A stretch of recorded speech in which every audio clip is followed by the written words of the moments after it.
Hey guys, we're live. I'm sorry about the black screen. And I'm sorry about the dog barking.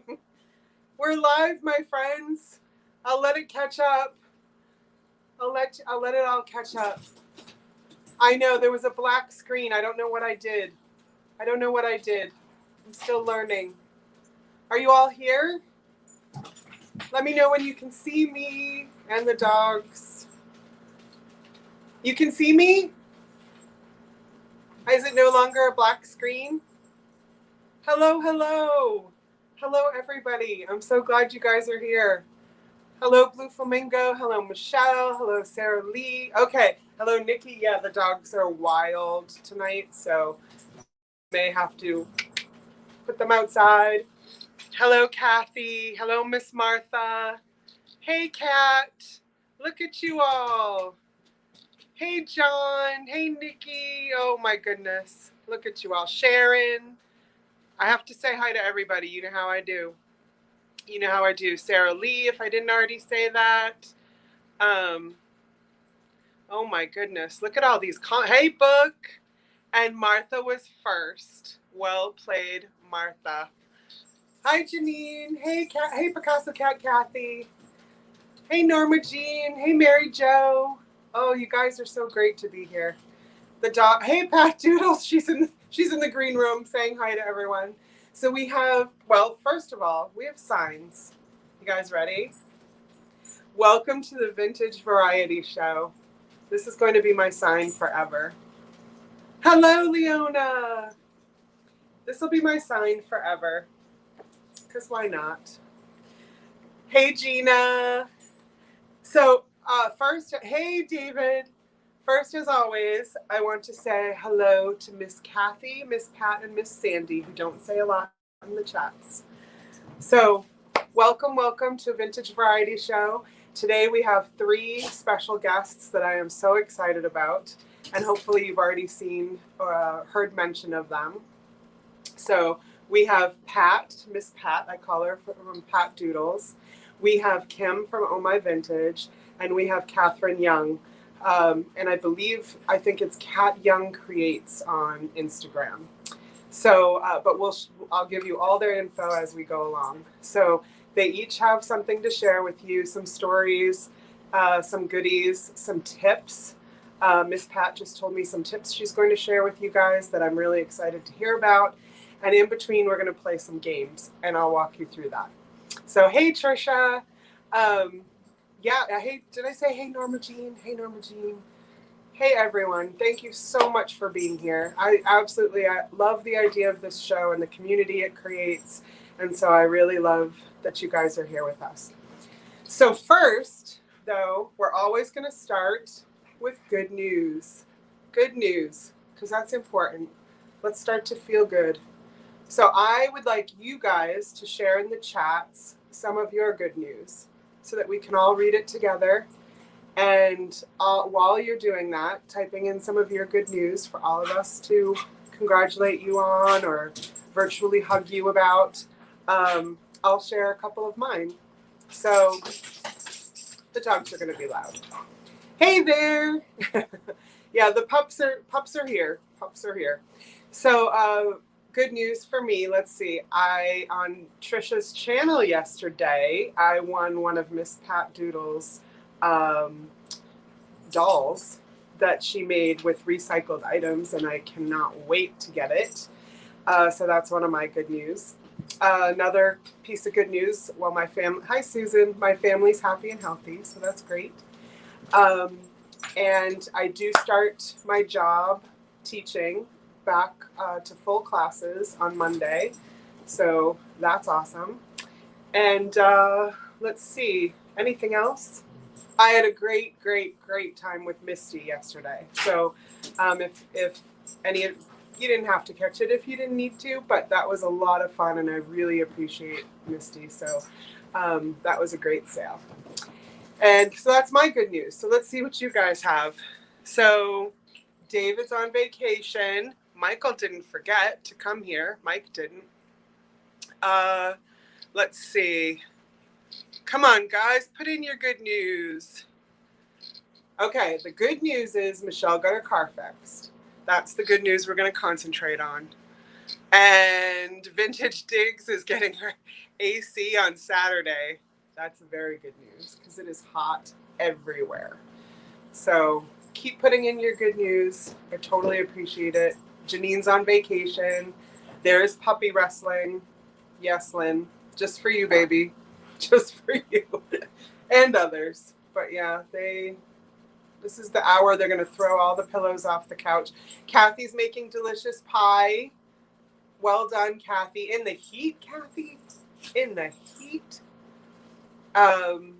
Also, yeah, some other good news for me. My girls and I, Vintage Uprising Texas and Prairie Vintage, which is I don't know why I call her Taylor. So she's gonna kick my butt because I hesitated on her first name. So yeah, I'm just gonna say Taylor. We're just gonna call her that. So we're having a sale after this show because Miss Martha is under the weather, and that's something that I wanted to talk about very quickly because I know she doesn't like the attention. But if somebody, hey, Newton's covered, hey, Julia, if somebody could put Vintage Conversations link in the comments and we could all show her some love. Hey, Katie. But, well, I know it's Christina, Martha, but I wanted to tease her. But thank you, Martha. So yeah, I was like, I'm just going to call her Taylor. So if someone could put her link in there and we could show her some love by subscribing to her channel, listen to those dogs, that would be awesome and make her feel so good, I'm sure. So if someone could do that for all of us, I'd really appreciate that. Thank you, Michelle. So if you can see, I think I'm going to call my son down to come collect the dogs. So, yeah. Oh, thank you, Katie. So, yeah, if you guys could, I don't even care if you drop out now to go subscribe to her channel. Just give her some love. She could really use it right now. So I appreciate that. So Vintage Conversation, that is Martha. She is a goddess. And let's show her some love. Thank you, Jay Goodwin. Yeah, she's close to 500 subs. Let's get her there. Let's do what we can. Let us do what we can. So that's it. If you guys want to continue to put in good news. Oh, hey, Barbie. That would be great. And then while you're putting in good news, I have, oh, you're going to be fine, Martha. You're going to be fine. We got you, girl. So, yeah, our first guest. Wait, did I put this up for good news? Yes, I did. Martha is awesome, Kathy. Our first special guest is Miss Pat. And as some of you may know, and I tried not to gush all over her, but I am wild for Miss Pat. Once I discovered her, I could not believe I had not. No, I didn't see your good news, Julia. Put it in again, honey. Yeah, put it in again. It's International Puppy Day. What? They probably know that. Oh, good. I'm glad you're subscribed, Mike. Yes. So, Miss Patdoodles. Oh my gosh, she is magical, magical, magical. And so I had to have her on this channel to talk about one of the many things that she's magical about. And tonight, though, she's going to talk a lot about dolls. But like, don't go running if you don't like dolls. It's not the creepy doll stuff, which is cool too. But no, this is a whole different genre of doll.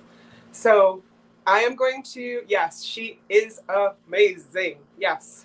So I am going to pull Miss Pat in, and she's going to talk to you guys about her subject matter. So one moment. Let's see. I am still figuring this out. Hello. And there she is. Y'all making me blush, okay? You are very, very well loved, Miss Pat. Very well loved. I appreciate it so much. A little bit. What happened to Jody? Okay, there you I go. know everything like swirled. I Yeah. think the world is mad right now. Yeah. But yeah. Oh, hi, Erin.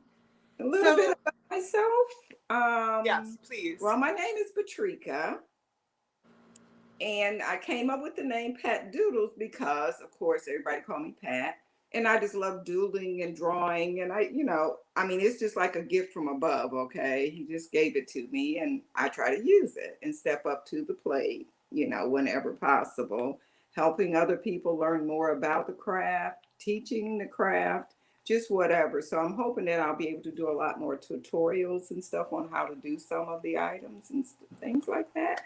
And as you see, I have a collection of dolls behind me, and I'll just talk a little teeny bit about each one. Now you have a collection of dolls, but you're also a doll creator. Yes. And I used to collect dolls, but it got out of hand. As these Okay. things do. Yeah. So I kind of only have a very special few dolls. Now, these are some that I just have that I will be putting online on my channel. Not on my So, channel, in my Etsy store. okay, so these dolls that you're going to be showing from your collection, they are for sale in your Etsy Yes, shop? yes, they will Okay. be whenever YouTube have kind of spoiled me, okay? So I get kind Yeah. of lazy sometimes about, listing items. Hmm. No, I feel the Yeah, same way. My eBay is just on off to the wayside right now. yeah. So we'll be seeing dolls, as I understand it. So we'll be seeing dolls that you are or have collected, and you're going to be posting somewhere. Are we going to see some of the ones that you've created? Yeah. And you will see some handmade dolls as well. Mm. Wonderful. And And then you said you were going to give us some tips on yeah. looking for, and when you're out thrifting, guys, she wants to show you what to look for in Mm. dolls, which I think is brilliant. So Miss Pat, I'm going to give you the floor, and I'll be on the other little side, if that's okay. Okay. And well, let's see if I can do it. I know it's just a couple buttons, but still. There we go. And I will move you over. There we are. All right, you have the floor. Jan really helped me from Antiques from Karen how to use this back office stuff. I'm still not good at it, but she gave me some tips that made it easier. Okay, so what I thought I would share with you, of course, is some dolls and doll things, and also stuff to be out on the lookout for, because some people say, oh, that doll is not worth anything, it's not collectible, but every doll is special to somebody. You just have to find that audience that's looking for what you have. So the dolls are no different than, say, collecting Vaseline glass or little golden books or, whatever you collect. Mm-hmm. So that's one thing that I always, want to stress for people. I used to do insurance, work with the insurance company, telling people about, telling the insurance company the value of dolls. And sometimes people would get mad, but I was just going by the facts of what I have seen in the industry and what some of the doll value books are saying. But the first thing I always say, but any collection, you buy stuff because you love it. Yes. If you don't love it, don't buy it. Don't buy it just because you think it's a value. Mm-hmm. If you're a collector, you buy it because you want to resell it. But don't buy it because you think you're going to resell it, and then you're disappointed with the value that you might get for it. So always buy what you love, first of all. Well, because the passion for it helps, and it helps also. It helps to sell. Also, if you wind up keeping it, you're not that upset about it. Yeah. And if you have any questions about dolls, put them over in the chat and I'll try to glance. But if not, I'm quite sure Jody will read them to me and Absolutely. I'll for you. Okay. Absolutely. They always say I'm an expert. I do okay, but I'm just kind of a nerd and I do a lot of reading. Okay. So what shall I start with?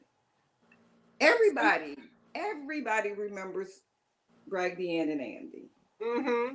So this is like a Raggedy Ann and Andy little golden book. And you would think because it's an older one that it would really be up there in value. Not really, but it's a cute book. And stuff like this I do hold on to because I really like Raggedy Ann and Andy. And my nickname is Ann, and my brother was Andy. So Oh, no and way. for That's real, my name is Patricia Ann, and they just called him Andy from the day he was born. So very sweet. yeah. So then, since I'm talking about a Raggedy Ann, this is a very unusual Raggedy Ann because when people think of Raggedy Ann, they think of cloth. This one Yeah. was put out like in 1973. Now that looks plastic. Yeah, it is. It's all vinyl. It's hard. It's Wow. actually hard plastic. And she's tall. She's 24 inches tall. These are all of her original clothes and shoes. That is amazing. Yeah. That's the first one I've ever seen, Miss Pat. I have never seen this. I went to the 100-mile long yard sale, and this guy had it just thrown over in the box. So I got it for probably, I just got a box of stuff, and I would say she probably cost me 50 cents. Oh my goodness. Now, So, is she marked by a certain toy maker? yeah. She was by a company I've never heard of, and it's something about Bob Merrill. And I guess at one time she did something weird. I don't want to show her butt, but she got weird. Bum alert back there. Yeah. But yeah, she is marked on the neck and everything. So wow. That was something that would be, on the lookout for. Something like that. Now, what year would you say she was? She was 1973. Oh, my birth year. Okay. Yeah. So if you were to Google her or go to eBay, you would, if you put in hard plastic Raggedy Ann, this is one of the few that do come up. Yeah, that's brilliant. Yeah. So I wonder if Tammy, I don't know if you know Tammy on Vintage Uprising Texas, but she has a huge Raggedy Ann collection, and I have not seen that in her collection. Yeah, it's something I've never seen them before that one. And then this is my version of a Raggedy Ann and Andy. Yes, girl. She had on kente cloth clothing, black polka dot legs, and her little underwear match, and a hand and a very soft yarn afro. Now, and sometimes I do it with the triangle eyes and stuff, but sometimes I give it a more realistic face. That is gorgeous. So that's the way I do. Now, kente cloth, as maybe an aside, but kente cloth, is that West African? Is that, because I know Ghana and some of those places, or is it quite traditional in almost all of Africa? I think it's wide range of Africa. They are different kente prints that are indigenous to certain areas in Africa that they can look at it and identify, oh, that's from Ghana. Wow. Oh, that's from here. But I'm not that, up on it. Yeah. No, that's amazing. Yeah. So she's going to be up for sale? She will be eventually on the website, yes. So y'all stay away from that one, okay? Because that one's got Jody's name on it. A lot of people have been asking me about doing a YouTube live one with just dolls, so I may consider that. This is another one I got from that same 100-mile long yard sale that started in Virginia and came down to the county right next to me. She's an odd looking doll. She's got a duck face, like. Yeah, she's got fish lips, like. So she's a little. Like she's taking a selfie. Yeah. So she has a vinyl face that's very soft, vinyl arms, and then look at her legs. What are they? Are they like wrapped in gauze, or they're just made out of muslin? Oh, okay. And then her underwear and everything is attached to her dress, which is very, different. And this, if I had to date it, I would think this is probably from the late 50s. She looks like she might have been like a character from a television show or something. Very well may have been. It's just that it is some out there, but you just don't find a lot because, they're like stuff with leftover stuff. Oh, okay. A lot of times they would get wet and rot and, her clothes are faded and everything, but these are her original clothes. Nice. And Katie, I'm answering a question for you, Miss Pat. Yes, Katie, she's going to be selling all of the ones that she's showing right now. She's going to have for sale on Etsy. So what I'll make sure to do is put her Etsy page in the description at the end of the live. Unless somebody knows it right now and wants to put it in, which would be fine with me. So, yes, John, she looks like the Little House on the Prairie, like the mean girl. That's what that. Oh, Nellie Olson. She does. Yes, she does. Like Nellie Olson. She does. And then we couldn't talk about dolls unless we talk about the iconic Barbie. Yes. Now, this is a reproduction of a Black Francie. Now, what is her name? Francie? Francie. Okay. Yes, Francie. Now, if this was the original Francie, this would be thousands of dollars. I betcha. In a condition like this. This is a reproduction one. I think it was put out in 1967.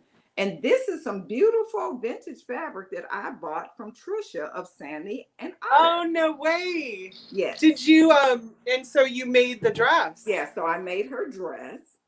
Oh. And I do, and like, so in this condition here, the remakes or reproduction ones, this value would be at about $100 to $150. Okay, so you're telling people to look, so the back of her neck would say Mattel. Yes, it'll say Mattel, but also on her body, on all Barbies, right on the top of their butt, you will see a date and you'll see a country. So if it says Japan or something like that, you know those are the very, very early ones. This one has Malaysia on it.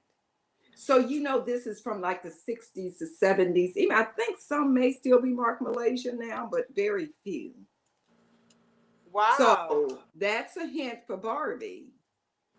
And while we're talking about the Barbies, I'm going to show you two Barbie outfits. Both are very cute. This is some little, like a little romper and a matching skirt. And this is a coat. Yes. Now, if you look at the label, how you can tell whether a Barbie outfit is a vintage one or modern, when you look at this label, you'll see a B. It's a pink B. So this is a new coat. We would know. And this is like kind of a rayon-y printed stuff. This outfit here is from the 60s probably, but see, it's a woven label. Yes. That says Barbie. Okay, yes.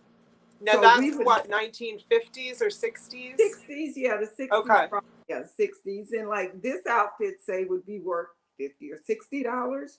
This would be worth $5.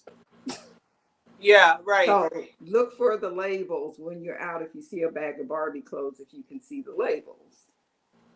So Nikki would like to know if all dolls are marked on the back of their neck. No, not all dolls are marked on the back of the neck. Some of them aren't. Like some dolls are marked on their back. Some have a cloth label on the side, which I'm going to show you one next. Okay. Hi, Amy. Hi, everyone who just got here. This is Miss Patdoodles, our first guest. Okay. This doll here. This is a singing Chatty Kathy. Yes. I forgot what year. This one does not work. You know, she have a string that you would pull, and her string is still on, so she could be repaired. I don't know how to repair them, but she could be. This is her original clothes. Now, she is marked. She has no markings on her neck, but she's marked on her back. And it says in this little square that she's a singing Chatty Kathy from, I want to say like 1964. Mattel. Yeah. So she's marked on the back. And she was a little bit before my time. I think my mom had her. Yeah. So they're very collectible, especially if they work. If she worked, you would say $100. She doesn't work, so she does have her original clothes on. So in some cases, it may be more valuable to take her clothes off, sell her clothes, and sell. So that's something else to, you know, be aware of. The next one, this is a Cabbage Patch. Yes. The craze started in the 80s with Cabbage Patches. There's the original all cloth Cabbage Patches, and then this was one of the early editions. And how you can tell the difference on that is everybody has made a Cabbage Patch.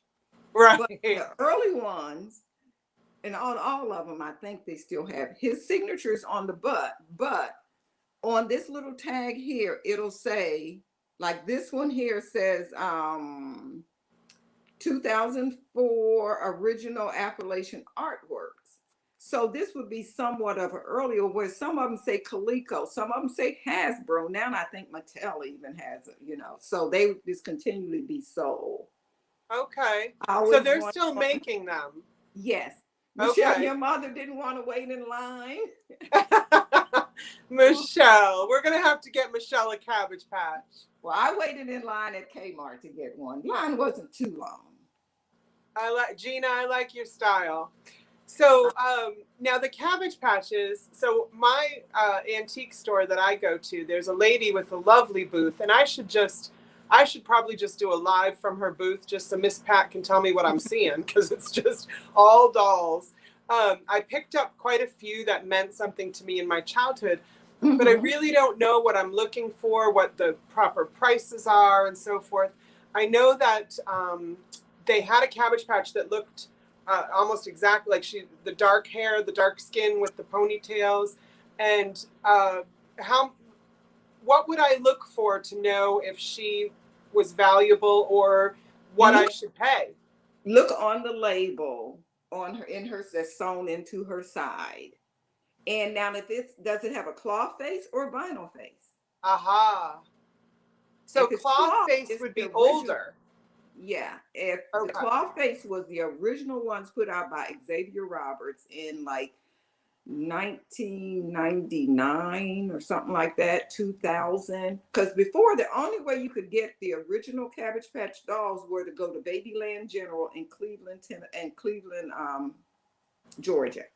Okay. And pick one. That's how you could get one. Then he contracted with someone and they began to make them in 1983, I want to say, was Coleco. Okay. And that's when people was waiting in line for them. Oh, so they had already been going strong. Oh yeah, and the original ones are all cloth. They're bigger. Their clothes aren't labeled or anything because all of their clothes were just baby clothes. Okay. So I did not know. I thought we were all waiting in line for this new craze, but okay.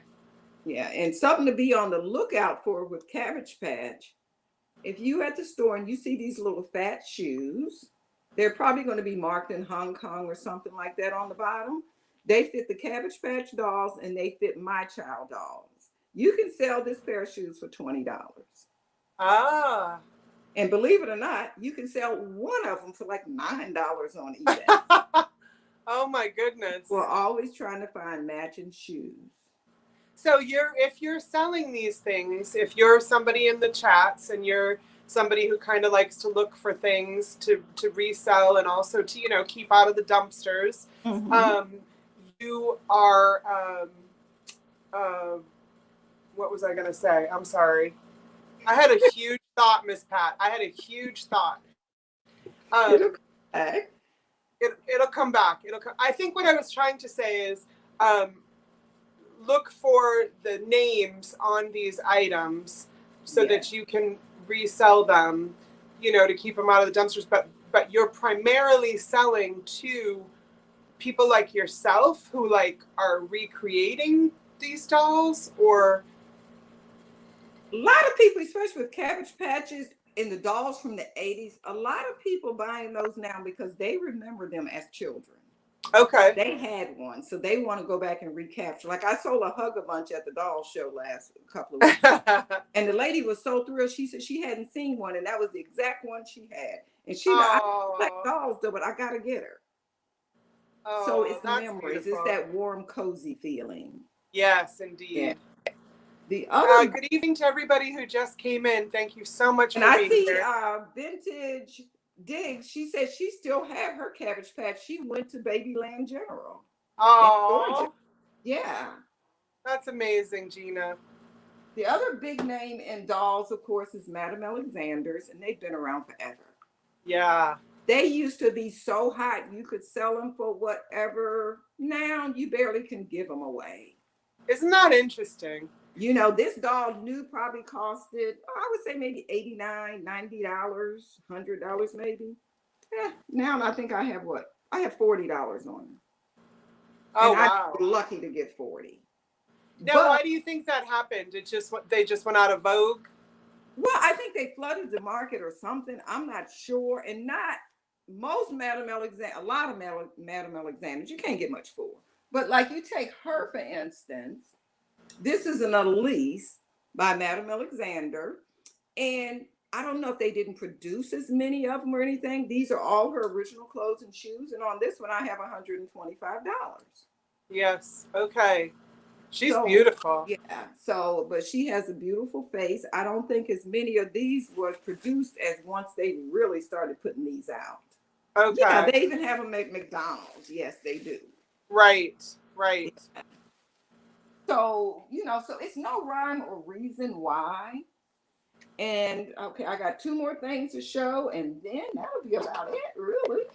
And then the other thing is that's big is ball jointed dolls. Ball jointed. Yes, okay. These are handmade clothes that I made for her. But the reason they're ball jointed, look in her wrist. See that ball in there? Okay. Her feet bends, her knees bend, everywhere bends. Her hands bend. And they're called BJD or ball jointed dolls. I need to take notes. BJD. And for some reason, I don't understand why. If I was to make this dress and it was for an 18-inch American Girl doll, I would sell it for maybe $35, $40. Sure. These outfits, since they're for ball jointed dolls, I sell this for $100. Interesting. And these little ones here are very similar. I make these for the Blythe dolls. Okay, and that's what somebody was just asking. Miss Katie was asking about, do you like the Blythe dolls? Yes, I do. And I just sold my last one, so I'm going to have to buy another one now. But, when you're at the doll show and somebody wanted you, end up selling it. And this is my version of my own little ball joint. They're not ball jointed. Actually. Oh, my God, I love her. She has mohair. She has the same little outfit on as, here's a little teeny one that fits. Oh, my gosh. 11-inch Blythe. Book, are you looking at this dress? Book, look at this dress. Now, I could not find any shoes for her, right, that fit her feet. I should have bought shoes and then made the doll, but I didn't. So these are actually keychains. I cut the little loop off. I painted them and made them look like, Oh, you're brilliant. Oh, my gosh. And her body and everything, like her underwear, is painted on. Okay. I saw you do that yesterday with the pumpkin. Yeah. Right. And her face is a painted face. So she's cloth, but listen. Oh. So she's hard. And then she has she's kind of like a punk rock kind of version. So she has her little goggles. Her eyes are kind of big for them, but she comes with her little. Oh my God. Now, how much does a doll like that fetch for you? Now, she sells for about $150. Yep. She's worth it. She has this little handmade teddy bear, which is totally made by hand. No by machine. You? Yes. By you? Uh-huh. Oh, yes. My gracious. All this is just stitch felt. And the I clothes feel so untalented right now. And I know you don't want me to feel that way, but you have some talent, my love. And this is another dress for a ball jointed doll here. It's Alice in Wonderland. Wow. And now, this fabric is. Aaron had asked, I believe yesterday on Trisha's sale, and I'm not sure anybody saw it, but Aaron had asked if you make custom dolls. I used to. But okay. I'm old. I'm retired. I just want to do what I want to do, honestly. Exactly. And then if somebody wants it, great. But yeah. I understand that too in my work. Yeah. Oh. I got this at that same little sale, so this probably cost 50 cents. You have got to be kidding me. Where are these sales for 50 cents? Well, I mean, it was that 100-mile yard long sale, That's right. and just travel. Yeah. So That's right. we went about maybe a little bit over halfway. Yeah, I think that might have been the one Claudia just did. Somebody asked if you collect stuffed animals. I've had a few, but they fetch such a high price. As soon as I get them, I do list them. Hi, Tanya. Yes. I'm glad you joined us. Hey, Tanya. Hey, Sylvia. Everybody who's just joined us. Hey, Jose. Yeah, this is just phenomenal. Yeah, so, and I noticed, thank you, Michelle. Michelle's been posting, Emancipation Michelle 300 has been posting your website. So if you want to go to Miss Pat's website, which is where I learned a lot about her, if Miss Pat knew all the learning I've been doing about her, she would think I was stalking her. So I'm going to be very careful. But she has a Instagram, which is not Patdoodles, because somebody else got that, I noticed. What is your Instagram? It's Doll Maker's Delight. See my t-shirt? Oh, yes. Doll Maker's Delight. Those are available on Amazon. Nice. Yeah. And then, of course, she's on YouTube. Now, on YouTube, do you have... I've watched a lot of your videos, but admittedly, I've skipped some of the doll ones, which I won't do now. But do you show things like how to fix their hair or? I'm going to start doing that. Okay. Yeah, because I've been on YouTube for a long time, but I really haven't been active. Okay. And I'm just starting to really kind of feel my way to see where I fit in. And it seems like people are really interested in the doll stuff. So I will be doing more of that. Well, you've seen too. So Miss Pat also sells vintage items, guys, and she does live sales where she sells glass and all kinds of vintage items. And what I think she noticed, or maybe she had noticed prior, but certainly new people had noticed, that when she was on Trisha's sale yesterday, which is Sandy and Otto, when she put up some dolls, people went crazy. So I think she's seeing that the vintage community is very much also interested in the craft community when you craft, especially using vintage materials and things like that. So, yeah, if please do subscribe to Pat, because you will see a lot, and you will see her cabin in her backyard. That's now her studio. You will see her Golden Book journals, which made me come alive. Her collections and so forth. This woman is magic. So yeah, was there something else that you wanted? Yeah, her she shed is amazing.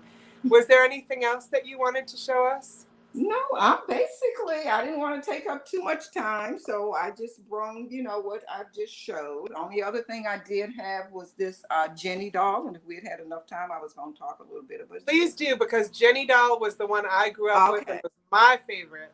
Well, this is a Jenny doll case from 1979, and Jenny's was put out by several other companies as well. This is by Vogue, and Jenny's evolved just like everything else over the years. This is a very early Jenny. Yes. She has the bent legs. Oh, mine didn't have that. This is a very early one from probably the 50s. Yeah. But see, the face changed, but you could still tell it was Jenny. And this is a little crocheted top dress that I crocheted the bodice of that one. Then this one here is a little bit later. Okay. And you notice her legs aren't bent at the knee. Yeah. But this is a walker Jenny, so you can move her arms, and her legs used to move along with it. See how her head moved when I moved? Yeah. And Jenny, that's how we all walk, Pat, right? That's how we all walk. Are marked on the back of the head, but it's very hard to see because it was teeny tiny. Then the next edition of Jenny was this here. These are this one is from the 80s. Oh, I love And you can see how the face is still sweet, but you notice the difference is so straight legs. Yeah. It's just jointed there. It's not that ball jointed like in the, anything. Then the latest. I'm looking at Michelle's comment. She's like, Pat crochets too. Good heavens, we might as well pack it up and go home. Miss Pat's got it all. Yeah. Like I say, it's a gift. It's a gift, okay? That's right. She's just using her gift. I'm using the gifts. That's right. And this is another Jenny. This is a newer one. So you can now see I had probably more her style because mine would have been in the late 70s. Yeah, now this one is from 1994. Oh, so she's way. They haven't changed that much. This one from the 80s, and you can see they're the same. Yeah, they are. Yeah, and you're right. They got stiff. They didn't. They didn't move a lot. Yeah, but they came with some great furniture. Remember their furniture? Yeah. Oh my gosh. This dress is a vintage handkerchief. It's a little smart. Nice. So that leads me to a question that probably some of the viewers might want to know too. I know that you use items that might things that might have been soiled, linens that might be soiled, and then you can reuse them and cut them up. Can people send those kinds of things to you, or are you inundated? Hey, I love them. I love them. All right. Well, if you go to Miss, do you have a snail mail on your channel? I think so. Okay, so you have Patdoodles' email. So if any of you have soiled linens that you don't want to go to the trash, she'll use them. So go ahead and mail her some. Like that. That's got holes in it, and you're gonna. But I can use this part of it for a collar. Avoid the holes. This can be a real pretty apron down at the bottom, or even a dress for a smaller doll. So I do utilize and keep a lot of stuff out of the landfills. Nice. And that's part of what I think we all like to hear and do. So, and art that's, uses materials that could wind up in a landfill. I think a lot of us are very supportive of those art forms that save the landfill. So, and gosh, I mean, you make trash look beautiful. So. Yeah. So, okay, so let's see. I'm looking through the chats to make sure I've asked. I think Book had a question. I think Book, if you do email Pat, she can, and there's a doll that you want, she can show you either where to buy it, or if you guys make a deal one-on-one. What about Jean Fashion? I have a Jean. I didn't bring her out because she wasn't quite as popular as I was just trying to hit on some of the main dolls that have evolved from then to now versus like Jean came out in the, I think 90s maybe. Yeah. But see, this is an opportunity for you, Pat. I mean, you have a lot of material on your YouTube, but the additional material you can make where you can take some of these questions and kind of really run with them and show, how to fix. I'm sure you could do a video on how to fix doll legs or how to match up shoes or how to make linen clothes, whatever you'd like to share. I know I'd watch. So, well, one thing that I have talked about, I have on paper, I haven't actually put it into actual doing yet, is have 10 at 10 minutes every night at 10 o'clock. One night would be a tutorial on how to do something. One night would be a quickie, just knowledge about maybe identification of Barbies. One night would be how to tell a real something from a fake. Yes. But it would just be 10 minutes, so it would be quick. I think that's lovely because our attention span too is, I tell my students all the time, I know your attention span is 15 minutes. So I talk to you for 15 minutes, then I have you all do something, and then I talk to you again. So I think that's a great time, 10 to 15 minutes. Mike is interested in, I think the Raggedy Ann she showed, I want to say it was 100 and... No, she's not. Mike, I have your email and I will email you, Mike. Okay.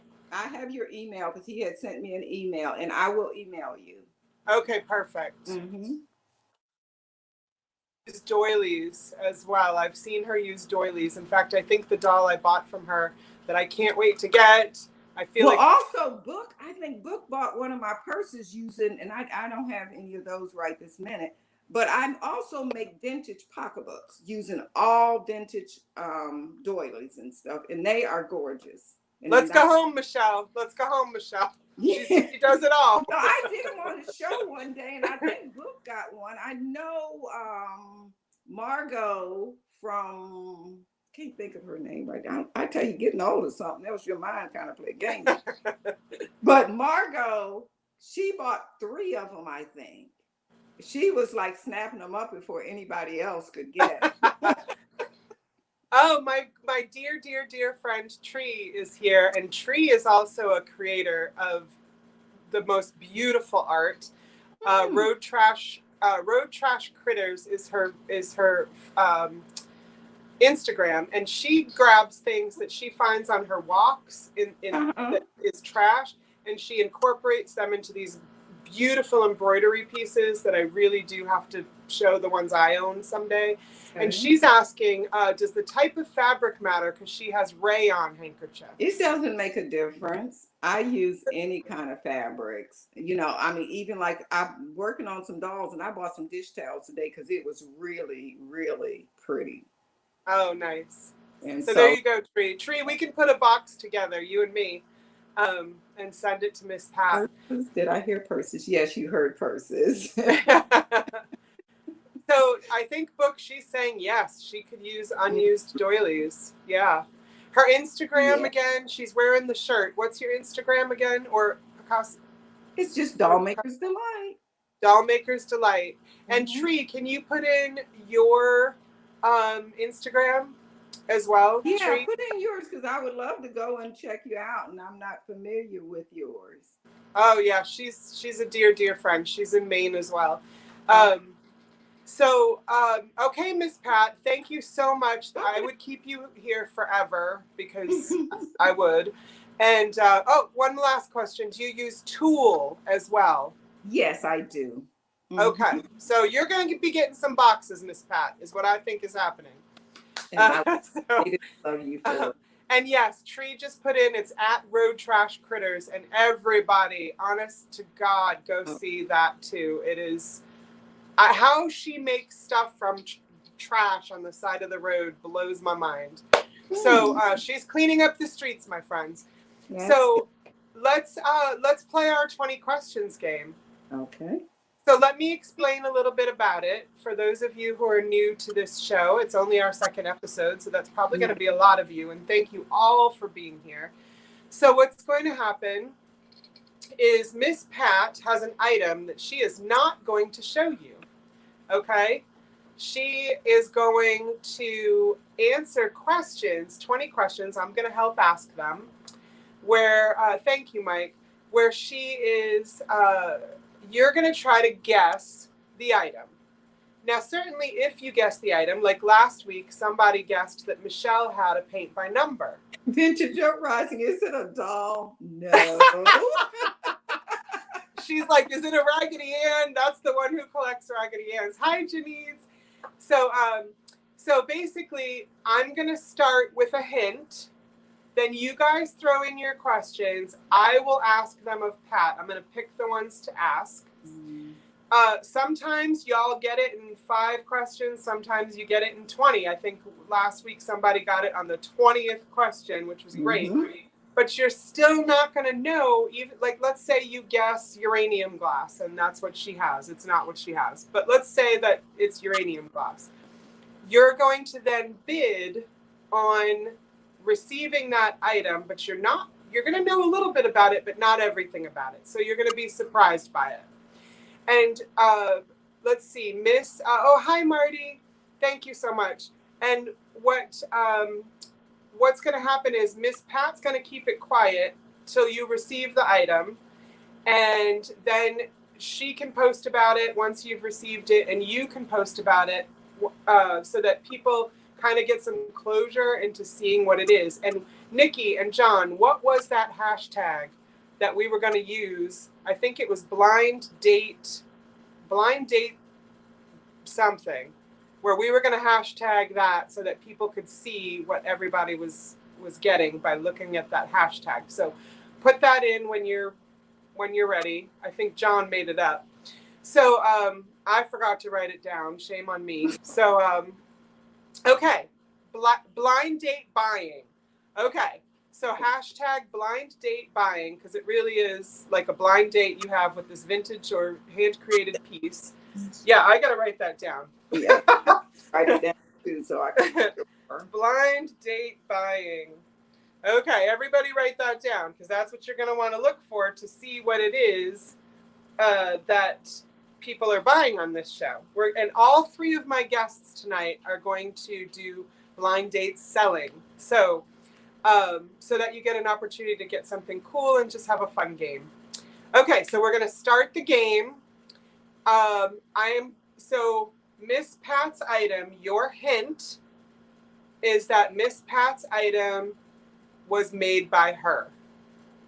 Now go ahead and ask the first question. And they have to be like, so it is not a purse. And I will do a check mark for that. Okay. I know there's a lag, so is it useful? Yes, it's useful, and it does have some fabric on it. Okay. She's giving away extra clues, this one. Is it a wallet? No.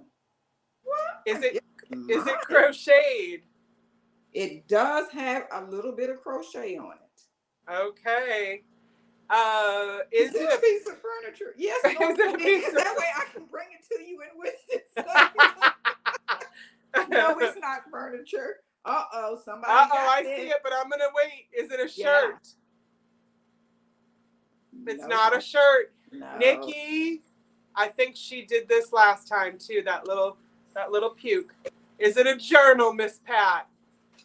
Yes, it is a journal. It is a journal in 5, 6, 7 questions. Okay, it is a journal, my loves. It is not like any other journal you have seen. I promise you, it is not like my journals. I want it desperately, but I can't play the game. So, Nikki, ding, ding, ding, you win again. Books making jokes. Is it my next purse? So, we're going to start the bidding right now. Miss Pat, what would you like to start it at? I'll start it very low at just $15.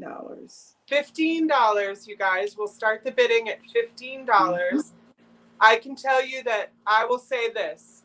On Etsy, I have seen what Miss Pat has done go for $75 to $100. Yes. So, just so you know. So, we've got Picasso Cat at $20.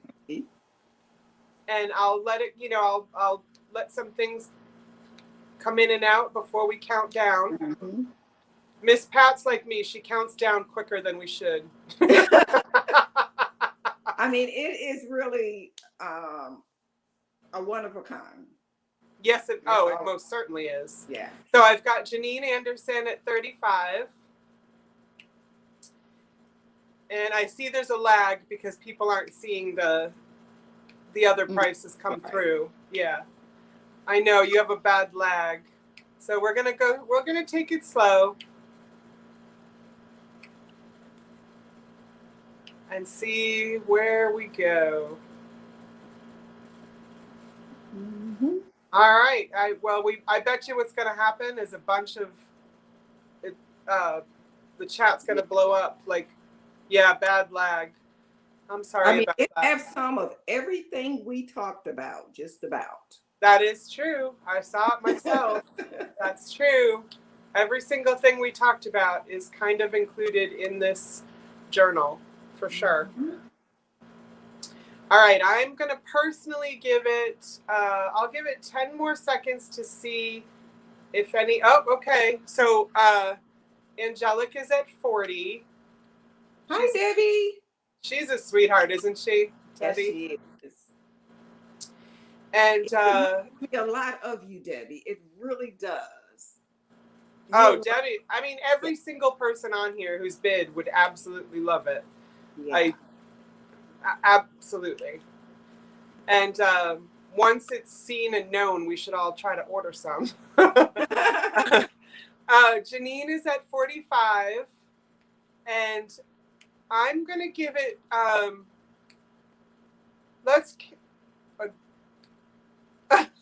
no, it's not a doll book. It's not a doll.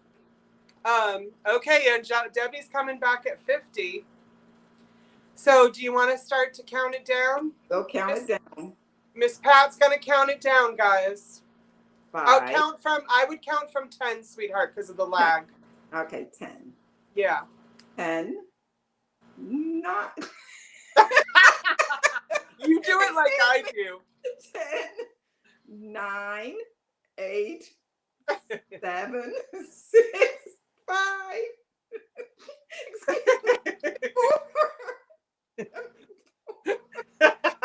3, 2, 1. Bid end. All right, I just put in the bid end, so we'll see when it comes up. Okay, it looks like it came right up. So, Debbie, that's yours, my sweetheart. Thank you. You're gonna love it. I'm glad. You know, I wish anybody would have gotten it, but I'm really glad you're gonna love it. Honestly.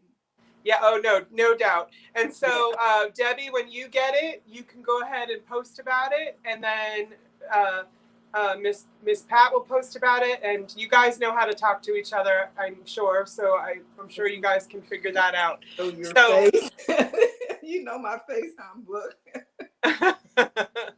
So thank you so much, Pat, for being here.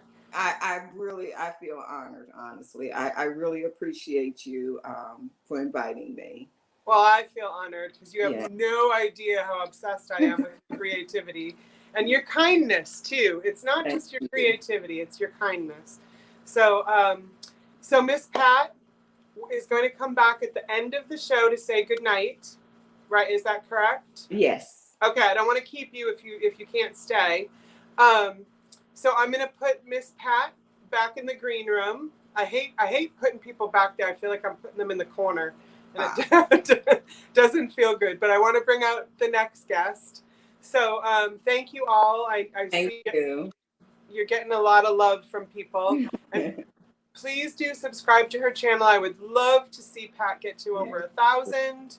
Because when you're a YouTuber and you get to over 1,000, lots of different things open up for you in YouTube. So I'd love to see her be able to do that. So yes, she is superstar, Miss Pat. You are correct, Miss Nikki. You are correct. So okay, so Miss Pat, we'll see you in a little bit. See you at the end. Yes, ma'am. Everybody, I appreciate you all. I love you. I mean, this is such a warm community. It is. I love this community. Thank you so much for being part of it. Thank you. Okay. Was that amazing, you guys? That was so amazing. I am in love. I am absolutely in love with her. So she did her, I forgot to hold up my sign, but we played the game. So I'm putting her in the green chat room. Yeah, I think they can talk to each other. I think they can. There are 3 lovely ladies back there. They might be able to talk to each other. So we're running a little bit behind, but I don't think anyone minds because the guests we have are mind-blowing. There's just so much talent in that back room right now. Okay, so I want to stick with some of the segments I have, but I might shorten them up a little bit because I'd like to continue the same format. But I also, I kind of want to give you a break between guests to kind of take in what they've said, and also maybe go subscribe to their channel while you're waiting for the next guest. So I do have a couple postcards to read for my segment, Postcards from the Past. And I had fun putting this grouping together. So I'm going to read, let's see, 1, 2, 3. I'll try to get through 5. We'll see. They are in chat now, yeah. Oh, they're in our chat. Yes, okay, good. I see what you're saying, Book. Good. They cannot. Everybody can talk to each other. Yes, John. Loud, deep voice. Postcards from the past. Okay. So this one kind of blew my mind. So this is an Easter card with joyful Easter wishes. Because who does this? Who does this? They typed it. Has anyone ever seen a typed postcard before? If you have, I want to know. I want to know. What's that hashtag? People being naughty on 4x6 cards? Yes. Yeah, Kathy. I mean, you got to roll it through the typewriter. So interesting, right? This one's not necessarily funny or naughty, although I do have some other one. No, it's not even bent, Michelle. It's not even bent. I mean, it's probably been sitting for, this is from 1911, so it's probably been in somebody's book or something. But it says, Dear friend Irvin, how are you getting along, and when are you and your mama going to Milwaukee? I am going to school yet and getting along finely. How soon can I look for you? Lawrence. It's kind of an appropriate postcard. Yeah. You have, Sarah Lee? Nikki, someone hated their handwriting. I didn't know that, Sarah Lee. That's cool. Yeah, probably you couldn't read his handwriting. But it seems, too, he likes to speak very appropriately. He called him Master Irwin Striffler. So, yep, I read these and then I sell them at the end if anyone's interested. And if you're not, that's fine. Okay, this one. Yeah, I'm going to save the best for last, as I do. Okay, so this one is gorgeous. I was a little sad that it had something really cool written on the back because I kind of wanted to keep it, but I had to read it to you. So you're supposed to put this in a mirror, right? And then it says, won't you be my sweetheart? So I'm back in time to catch some funny postcards, yes. It says, this message is for you, my dear. Your looking glass will make it clear. And it's asking for you to be their sweetheart. So this one's a little tough to read because, as you can see, it's pencil that's a little bit faded. And this is 1911 at 4 p.m. was sent. Okay, so the name is Basil. Hello, Basil. Bazil. I guess you think you are a big man. But I bet I am the biggest. You must come home and see my little sister this summer. Love to all. Mama said love to you all. Gino, my love to Helen and Rosa from Osborne. There's a lot to unpack there. Okay, so basically, sending to Basil, who is a man, I guess you think you are a big man, but I bet I am biggest. You must come home and see my little sister. Maybe he's trying to set them up. Let's see, this summer. Love to all. Mom says love to you all. Gino, give my love to Helen and Rosa. You think you're now wait, so one big man sent to another big man asking to be his sweetheart, which probably is my favorite part. You think you're a big man? Oh, also, won't you be my sweetheart? I mean, come see my sister, but, we're going to take off in another room. So, yeah, these are naughty, Michelle. We can make them naughty, Michelle. Yeah. What's that about? That's right, Miss Pat. What's that about? Okay. So that was number 2. Okay, this one's going to Miss Emily Nelson in Minnesota. And it is an Easter card. And let's see. Dear cousin Emily, thanks for card received. Let you know we are all feeling okay. How about this funny weather storm or rain one day the other night?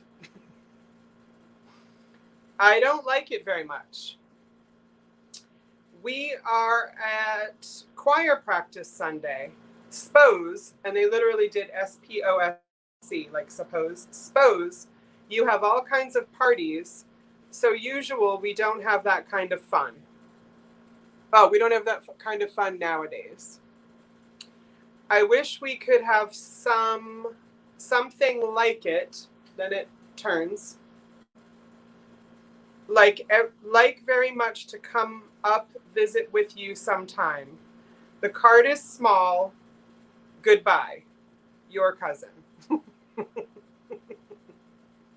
I know. Yeah, the language is a little off here, but the handwriting's not bad. Yeah, the handwriting's not bad. I think I especially liked the here's our weather. I don't like it. Here's our weather. I don't like it. You guys were all having fun. We don't get to have fun. 1900 slang. That's right, Gina. So, okay. Not quite yet my absolute favorite one yet. Okay. This one's very short. It's to Mr. G.A. Stifler, April 15th, 1911. Okay. Wait for it, because awkward postcards.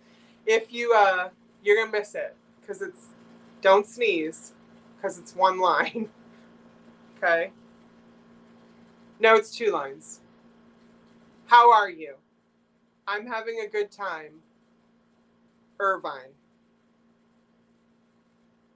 That's it. How are you? I'm having a good time. Irvine. Stifler's mom.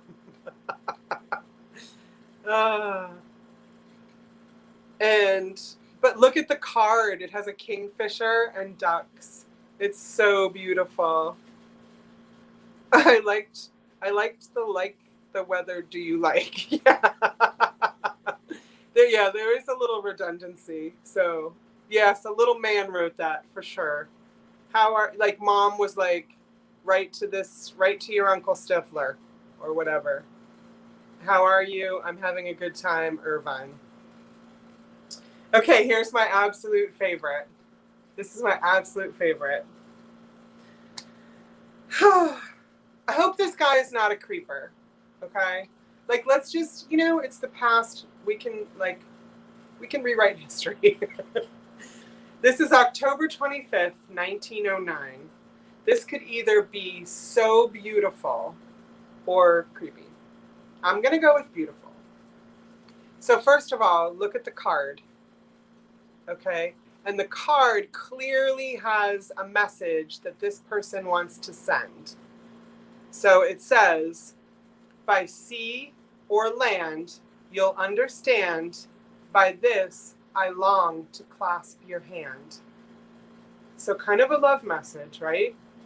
By sea or land, you'll understand. By this, I long to clasp your hand. It is sent to a Miss Rhonda. I can't read her last name. But listen to what Benjamin has to say to Miss Rhonda. If you will allow it, I would like to have this pleasure. I will not neglect it this time, as I did the first time it was offered.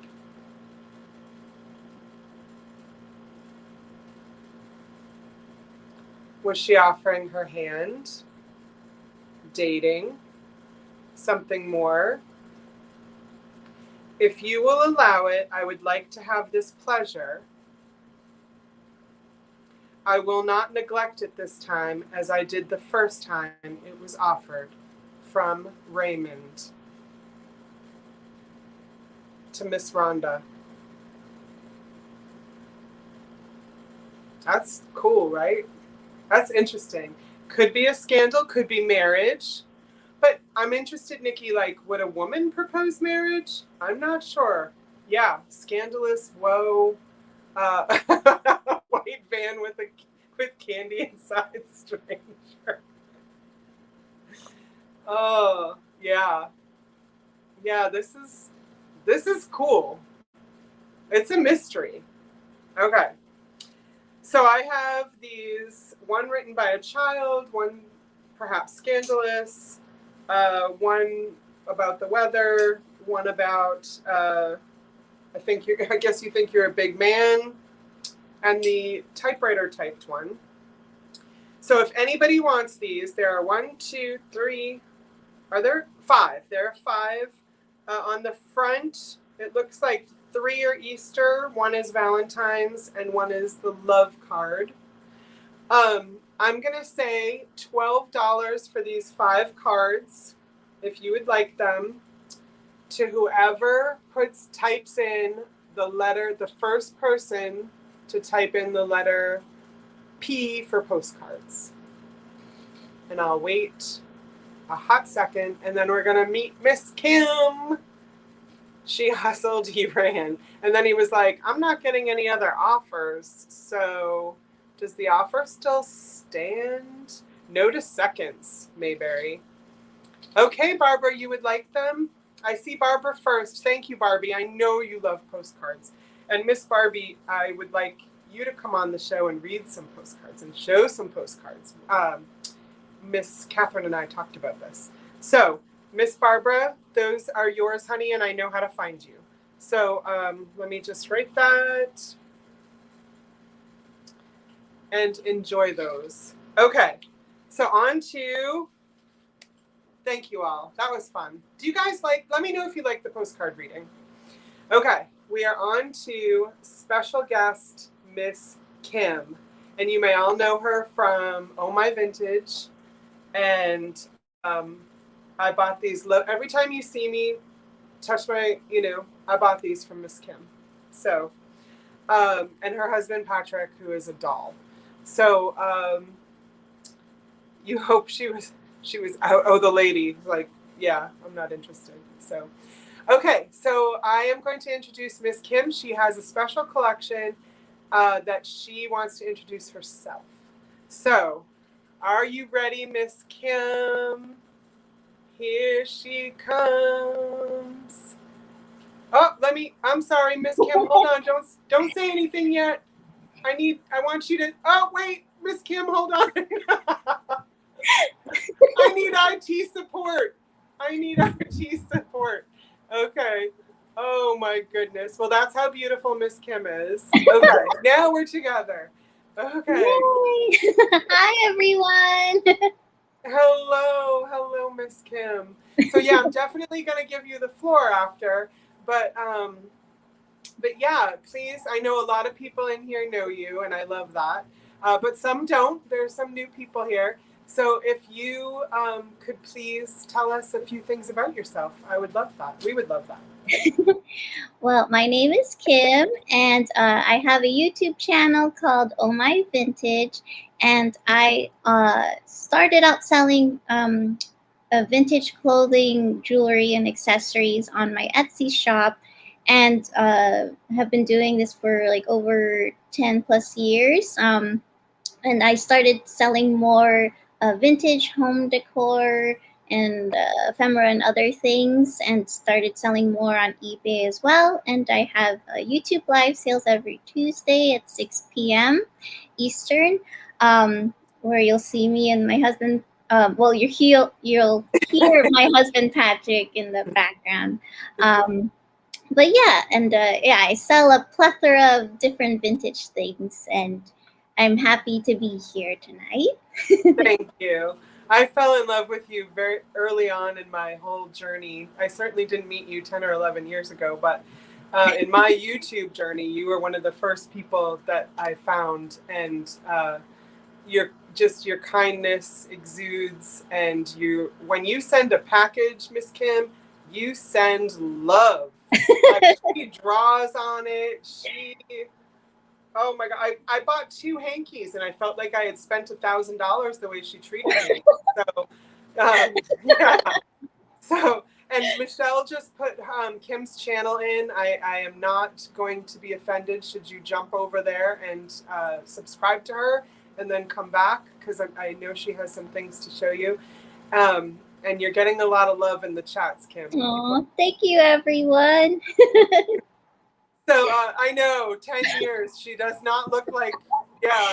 No, that 8 years old. Like it was No, my like you like started my at 8 years old. my 20s, like after during college, like when I started during college. So I wasn't 8 years old.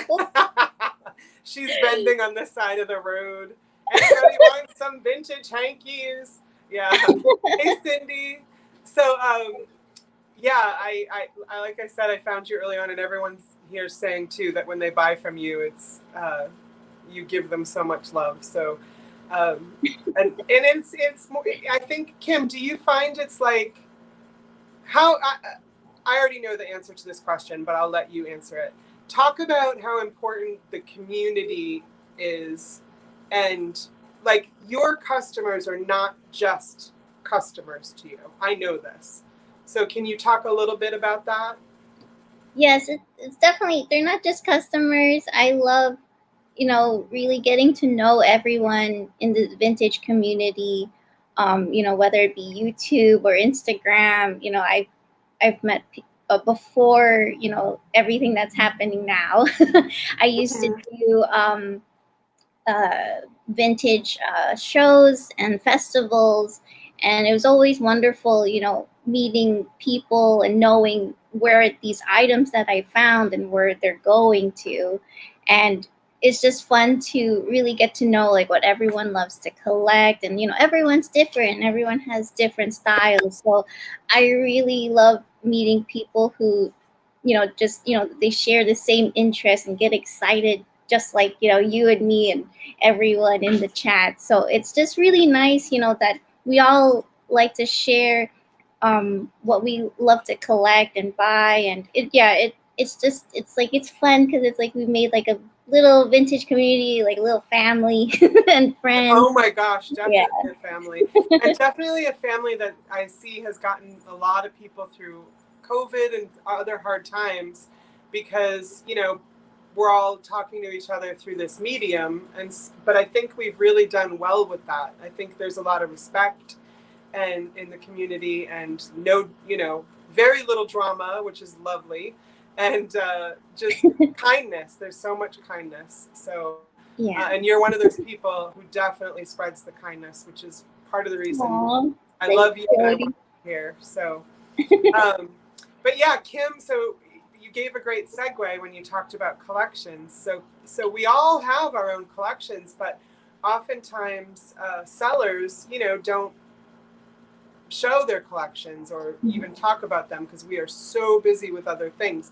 So this is an opportunity for Kim to show a collection that I could tell she was super giddy about when we talked about it, and not something I've never seen anyone collect something like this. So I'm excited. And are you ready? Oh, wait a minute. Oh yes, it's like a birthday in a box. Yeah. So true. So true. So yes, please do subscribe to Kim. We would like to get everybody, the way to be successful in YouTube, one is obviously through our customer base and through the community. And there are all sorts of ways to be successful. Just making friends is successful. Mm-hmm. But the way to help Kim and Pat and Katherine to have more opportunity within YouTube to create content and spread more joy is that hump of getting over 1,000 subscribers, because then it opens up, you get to use the community pages, you get to do all kinds of other things. So if we could get these beautiful people up past 1,000, that would be amazing, or as close as possible. So anyway, so that's my plug for Miss Kim. And are you ready to have the floor? Yeah, sure. Okay. All right, let's I'm gonna move some things. Oh no, I'm not gonna do that. Okay. One day I'll have this down, I promise. Yeah. Okay. Well, you're used to having front and center camera, so you go for it, girl. Okay, so tonight I'm going to be showing you my vintage Pillbox collection and like miniature boxes. And everyone that's in here, including Jody, you all have the first access of showing, because I've been wanting to do a video of showing my vintage pillbox collection. I just haven't gone around to doing it yet. So we're the first, is what you're saying? Yes. So We're if all you're the here, your exclusive preview of my vintage pillbox collection. And I got started. The whole thing that started this was I was visiting the Metropolitan Museum of Art with one of my best friends during college, and we came across a certain part of the museum where it was showing, I believe it was like 18th or 19th century type of furniture and like things that they used to use during those times. Like just think of like Marie Antoinette, by okay. yeah. And I came across some display, and I saw a snuff box, and I was talking to my friend like, what's a snuff box, right? So then of course I looked it up online, and a snuff box is basically, it was a box that during that time, men and women used to put ground tobacco inside of it. And it was like the classy way of, they would use a handkerchief and then dab it in there, or just went in there and put it to their nose to get like a big shot of nicotine, and then afterwards they would just sneeze right after it, because obviously it's just it's really strong. I didn't know you could get nicotine up your nose. I didn't know that either until what? So I'm gonna be going plus, down a rabbit hole on Google tonight. Yeah, and plus I'm sure they used other things that I won't, but well, cocaine was a big deal, right? Yeah. Cocaine was legal, and yeah. So it was, the classy way of doing it discreetly, like looking like you're just drying your nose or something. So yeah, so it's just so funny. And then I came across my first vintage pillbox, but then I came across like a lot of different vintage pillboxes and miniature boxes, so they could be a snuff box. So the first one that I came across was at a vintage store that I used to work at during college, and I've been eyeing this vintage pillbox or snuff box, whatever you want to call it, since I was working there. I'm like, okay, I'm just gonna finally buy it. So, and of course, I'm showing tiny things tonight. So I brought my trusty white background, just in case if you watch me on my channel, you know the struggles I go through with this camera. Yes. So the first one that I bought is this. Let me get my card. Disregard the card. I'm just using it to focus. And of course, I chose the most tiniest things to show on your channel. Hold on one second. Hi, Anna. Welcome.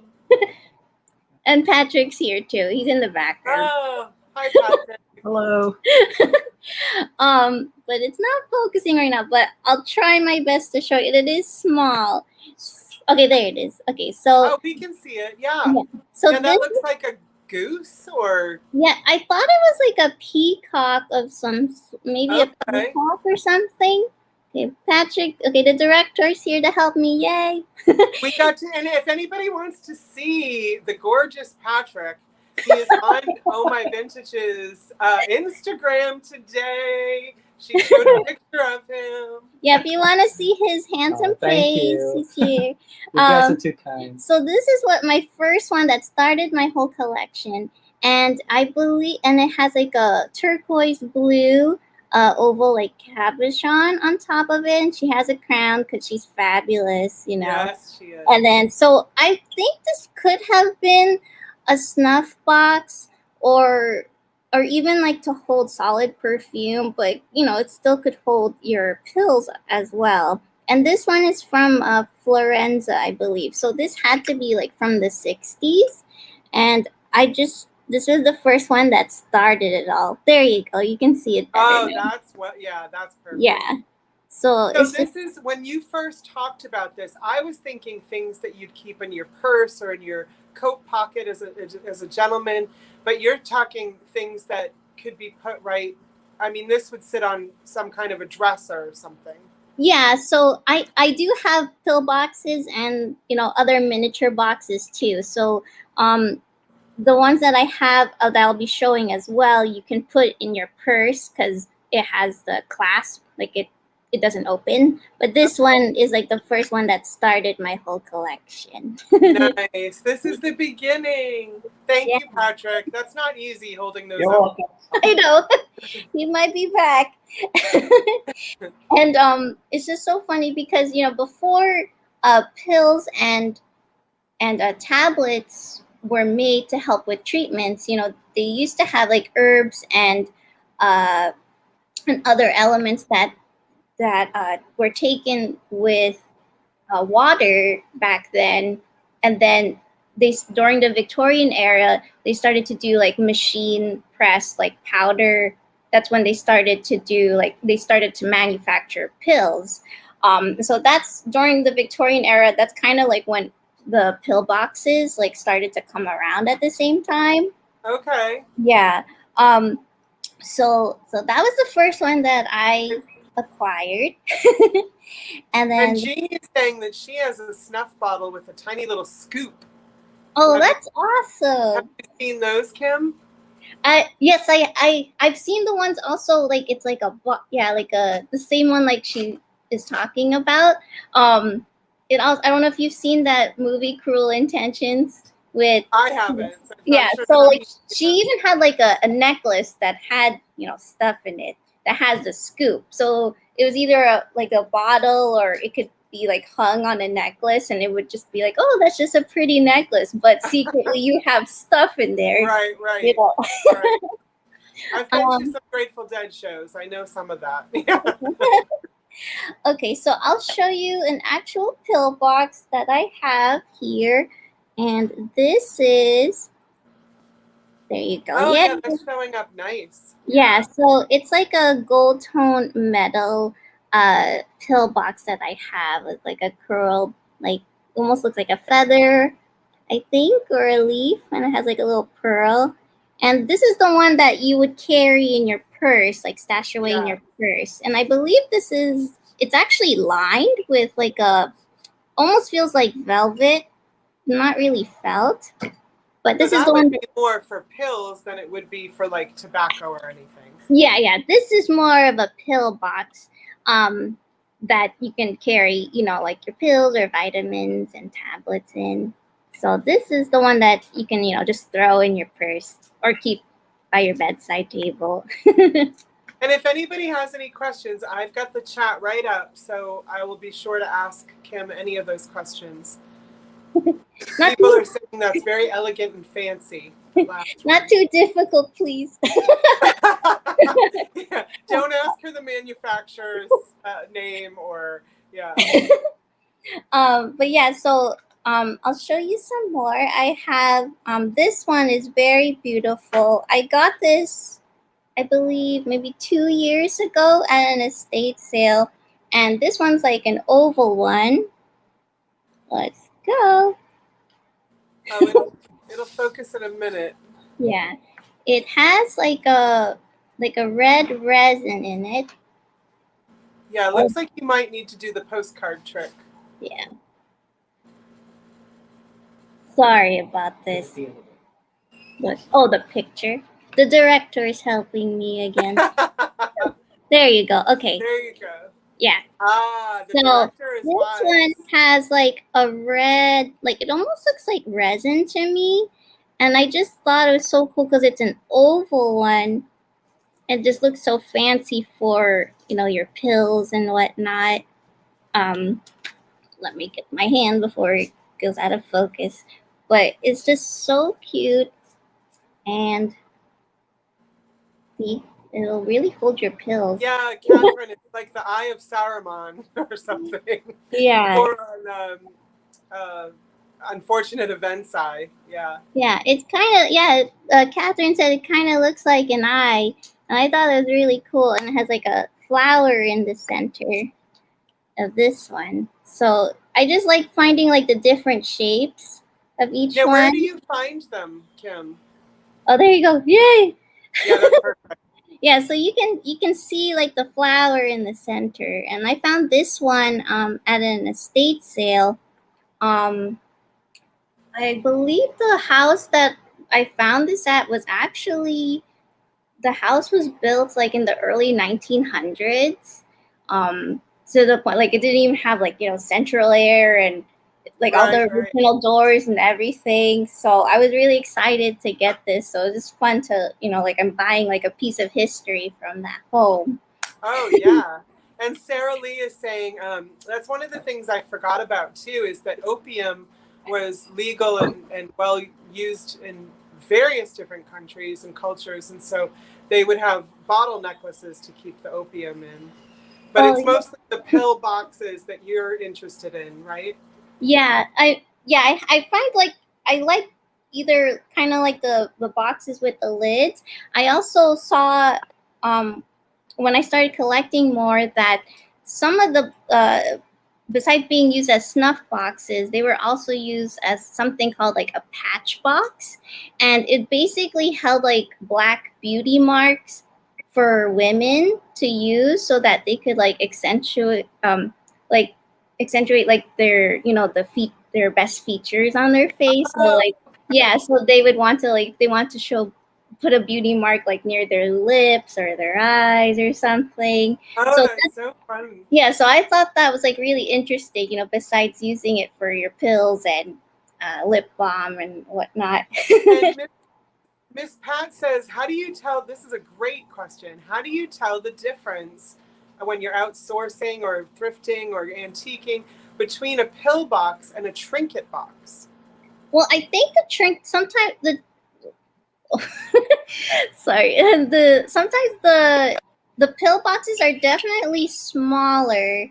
And like the trinket boxes, I do have one here that I feel like it could be a trinket box. They're usually a little bit bigger. So most of them they're really like miniature so that they were lightweight because they were made to be portable so that you could just throw it into your purse, and you know, because it was really convenient for when it came out, so that you wouldn't have to carry like an apothecary bottle of different medicines of your daily medicines and like vitamins that you had to take.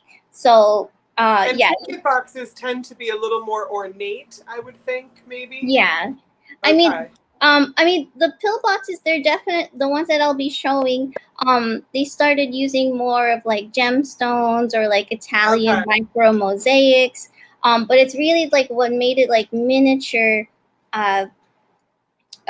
for its, you know, its use for So pills and it's tablets. size. Yeah, Yeah, it sounds to me like, and it could go either way on some pieces. So yeah. So yes, another, you're right, Nikki. These are way better than the Walgreens pill boxes. yeah.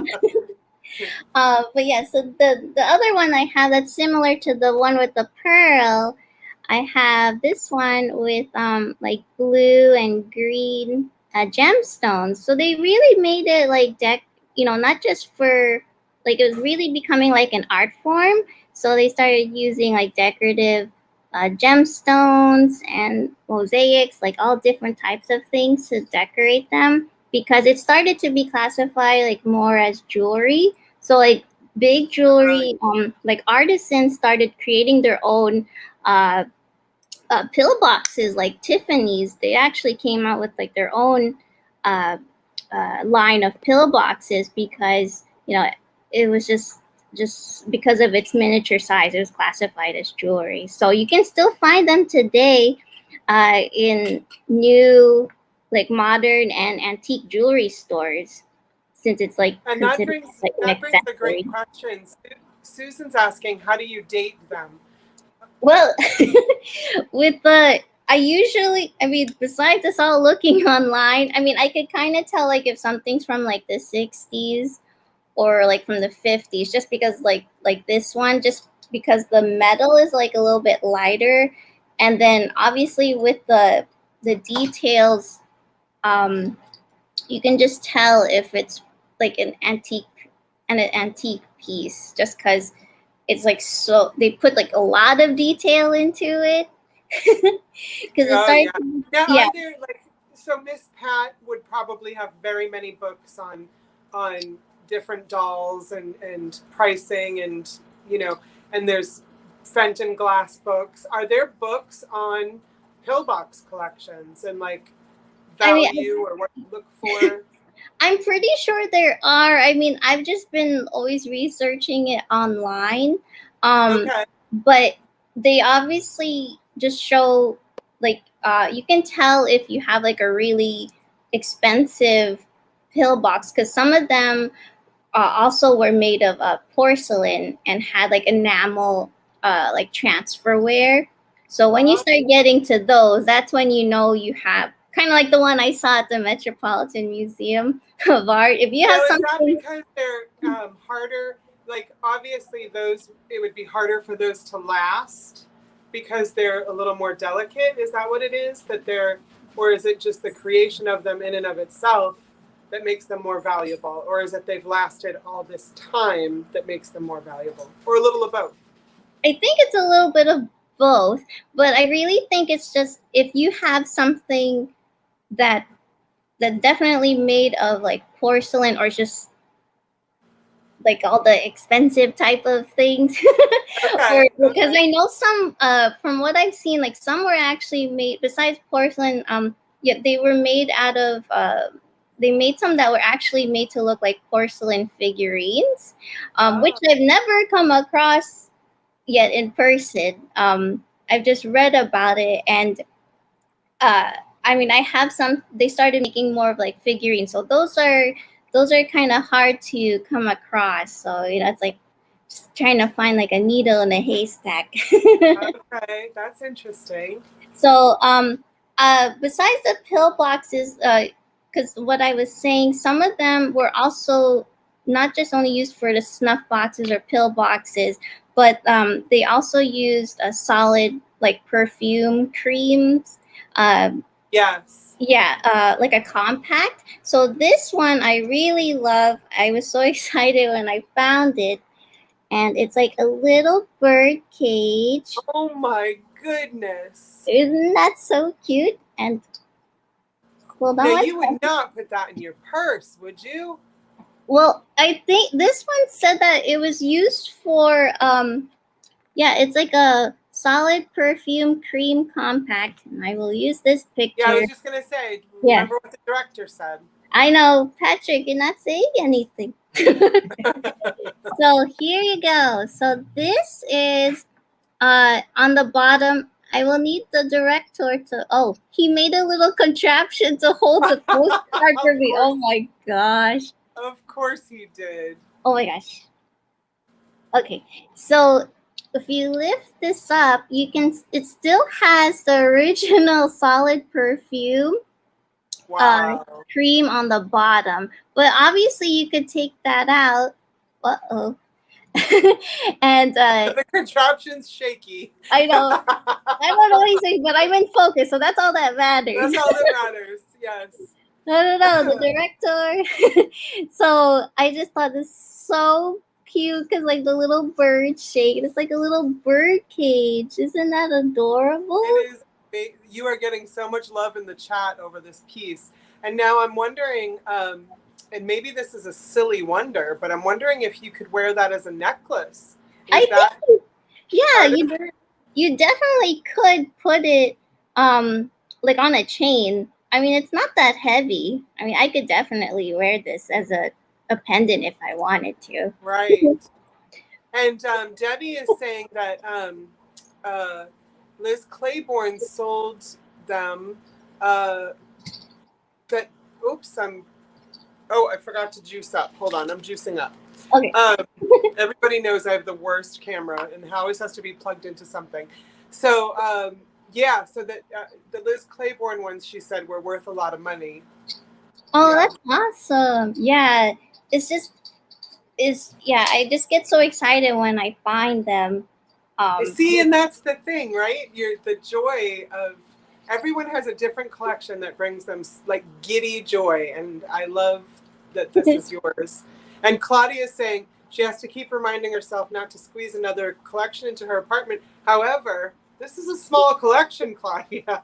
This doesn't take up much space, right? Yeah, that's why I really love it, because I don't have to worry about, oh my gosh, is that going to fit in my display? Because it's all small. Like, I have a brass glass display where I have all of these on my dresser. So at least I won't have to worry about, oh my gosh, it's not going to fit in my cabinet, or something. But that's why I like it too. And obviously I could use it as a pillbox container if I wanted to.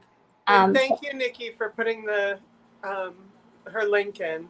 Oh, thank you so much. So, and then this one, I came across like a few years ago. So this one, I think it could, I don't know what kind of, maybe a snuff box or something, but just another miniature box. So let's see. Ooh. So this one, hold on. Oh my gosh, he did not. Patrick used like 2 chopsticks. my tripod thing. I love him so much. Oh my goodness. God.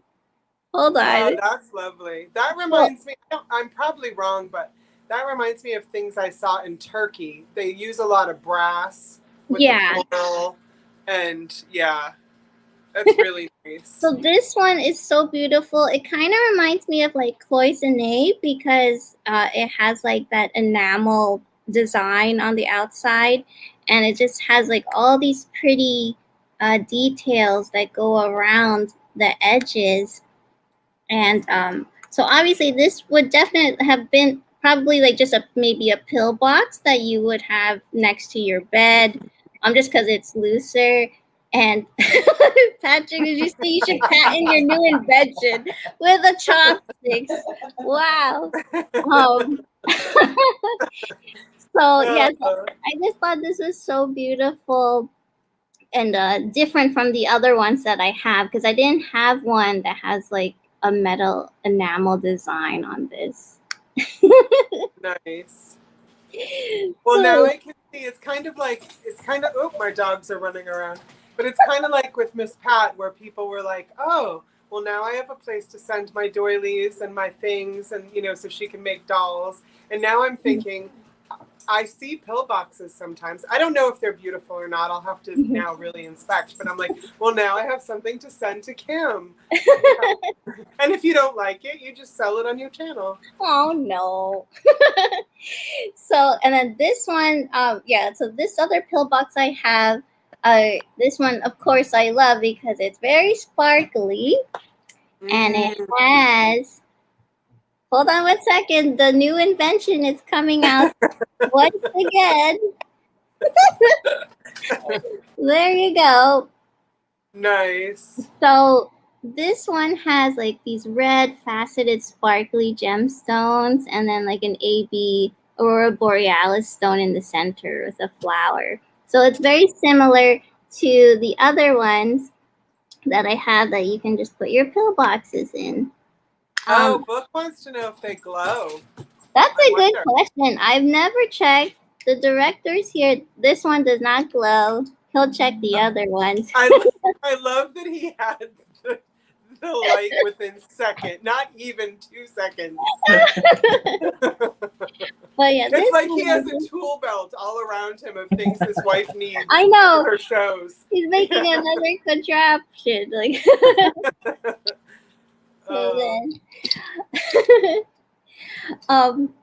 And then this one that I have, I was really excited because it's not like the usual one that I just showed. This one I believe is made out of plastic, and it has like this beautiful like orchid.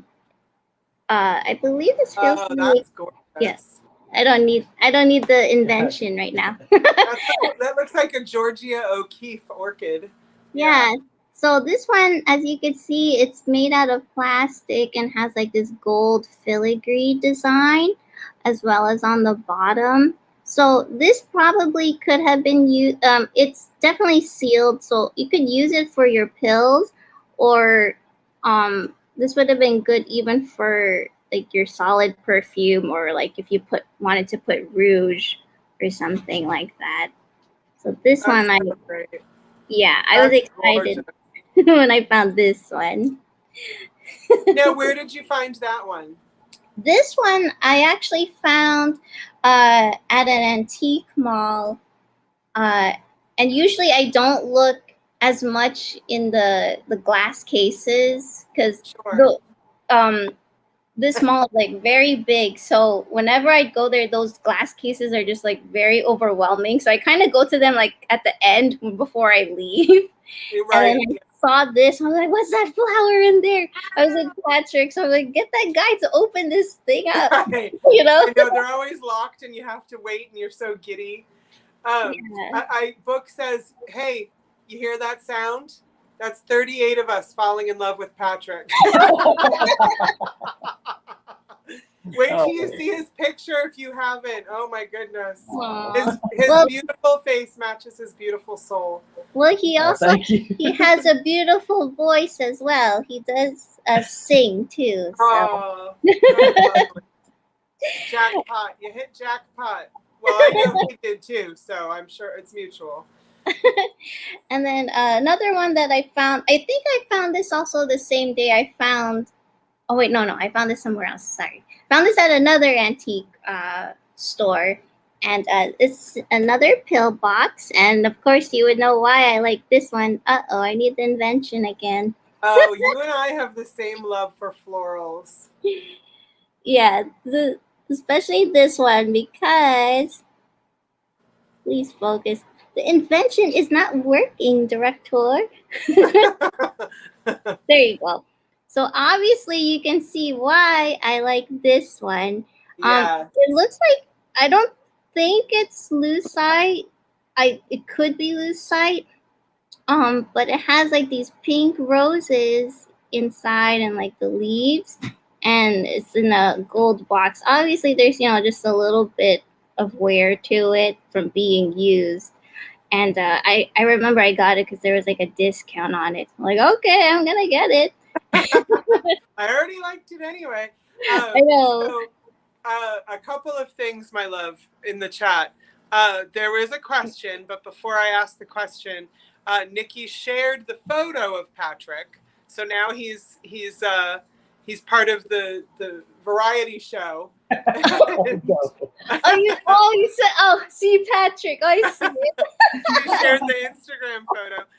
And then there's a great question. Gina wants to know, are they pricey to buy? Like, what's the range? I mean, it really depends. I'm sorry. They have to sub to your... Do they have to sub to your channel before they can see Patrick? Oh, no. You, my Instagram is public. It's not private. Okay. Yeah. So go ahead. So you can see his gorgeous face. Yes. Yeah, so it really depends, if you're at a flea market or an antique show or antique mall, wherever you are, and also depending what it is. I mean, it can vary because sometimes I found one that's like $5, and then it could go to, like, some of them I'll look in the case, like, woof, that's like over, they'll price it at $30, $30, $50, depending how old it is. But the Tiffany ones must be worth quite a bit, I would think. Yeah, especially, I mean, I've never found one, but that'd be awesome. But I'm sure they would price that like really up there.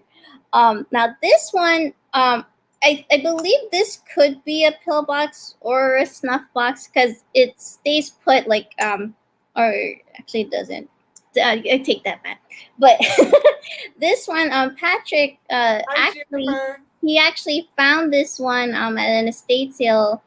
I don't know if I was with you or not, but this one is so gorgeous because it's like a cross stitch. Yeah, it's like a cross stitch one, and it also has like this like the metal enamel design around it, and it's so beautiful. And that's great. I've kept it ever since, and I think you got it for like a really good price. Like, how much is this again? I can't remember this. I think maybe like $5 or something. Wow. Well, I'm pretty sure this is. I don't know how old this one could be, but this is the only one that I have like that has like a cross stitch design on it, and it's so pretty. I think I might agree with Michelle. I think that's my favorite one so far. Oh, this one. Yeah, and Michelle collects them too.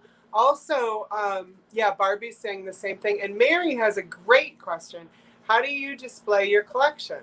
Oh, I display it in a brass glass display, and it has like 3 glass shelves. And this one's vintage. You can obviously find them like at like home goods type of stores, but it's not the same, you know. Right.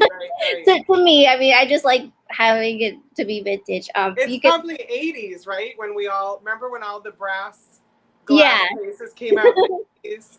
Yeah. So that's how I display it, and it's just nice because like it's all, I like to color coordinate it and display it that way.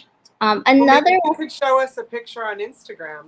Yeah, and I mean, I know I'm sharing it here, but I do want to share it more on a video on my channel as well. Sure. Now, this one, as I was saying before, they also made them like out of figurines. Now, this one, I'm not really sure if this could have been a salt cellar. I think I could be wrong, but this one is like a little bird. Oh. Hold on 1 second before. Guys, look at this. Let's focus. So the gold bird that doesn't want to focus. I'm so sorry. I know Book is going to ask if the eyes glow, so I'm just letting Patrick know now. Oh, Patrick, you hear that? What was that? It's not focusing. We're going to see if it glows. Well, you can. There you go. Oh, right there. Yeah. Yep. Oh, it doesn't glow. No. Okay. Well, I knew somebody was going to ask, so I figured But this one, yeah, this one has like green eyes, and it obviously opens up like this way. So it could have been used like as a snuff box, maybe a salt cellar. I mean, if that was a salt cellar, it's really fancy. Yeah. But yeah, this one's one of my favorites that I really love. Hello, Celeste. Hello, everyone who's just come in. Thank you so much for being here. This is my friend Kim, our friend Kim. Yeah. Hi. And then another one that I have, this one is another miniature box as well, and it has like the dried flowers. So it has like a silver, whoops. That's live stuff. See, let me show you the cover before I break. I don't think there's ever a live where you and I don't drop something. I know. Hold on 1 second. There you go. So here is it's like encased with like these dried flowers. And the bottom to this is this like silver, like oxidized, like pewter type of bottom to it. And it's a little bit loose, so you could put your pills in there as well. Or like even if you wanted like a solid perfume, cream in there or whatever. Right. Yeah. That's beautiful. Susan says her grandmother used them for saccharin. Oh, really? Right? Oh, awesome. And then I'm almost there. She said it was saccharin, Susan. Oh. I'm just teasing, Grandma. I'm just teasing. And then my other one is this one. Yeah, it's focusing. I don't need the postcard. No, it doesn't glow. So that's like a little pearl on the top. Patrick's checking if it glows. It doesn't. But I just love the details on this one with like the little geometric like diamond point design on it. And it opens up like this. So this one. Looks like it would be in some kind of palace. Yeah. That's royalty right there, Kim. That's I royalty. love the fancy things. While I have this in focus, let me go to the next one because I don't. And then this one it looks like could have been like it has like it looks like it's made out of like vinyl because it's not leather, and it has like Okay. this green and gold detail. So I like it because you can just not only hold your pills in there, but also like your jewelry or maybe even like a lipstick. So this one, it could probably hold a lipstick as well. So it could have been a lipstick holder or a pill box holder. You know, use your imagination. Yeah. And then my last one that I have, well, this is in focus, so I don't need the director's help, is I love this. that Jody said it's in your palace. Oh, yeah, It's, it's my. it's Kim's palace. Absolutely. So the last one that I have, I don't think this one's a pillbox. It could possibly be a pillbox holder, but wait till I show you the inside of it. So this has like little miniature birds that go all around it. Oh my gosh. And then on the inside, it's separated. So I think it could have possibly held stamps because it's like the same size of a stamp. Okay. Right? So, or maybe you could put like, you know, vitamins on over here or and your other pills on one side. I don't know. Oh wow. But That's amazing. Now how much did that cost and where did you find it? this one, I believe I found it at, I think it was at, I'm trying to remember. I think I got it at I got it at an antique mall. Yes, I remember now. I got an antique mall. It probably was like under $20, and I had to have it because it's just different from the other ones that I have. You don't need to explain to us why you had to have that. I mean, we all would like to have that. Yeah. As Michelle was saying, this is epic. And Picasso kept saying, wowzer. Yeah. Oh. Yeah, I've never seen anything like that.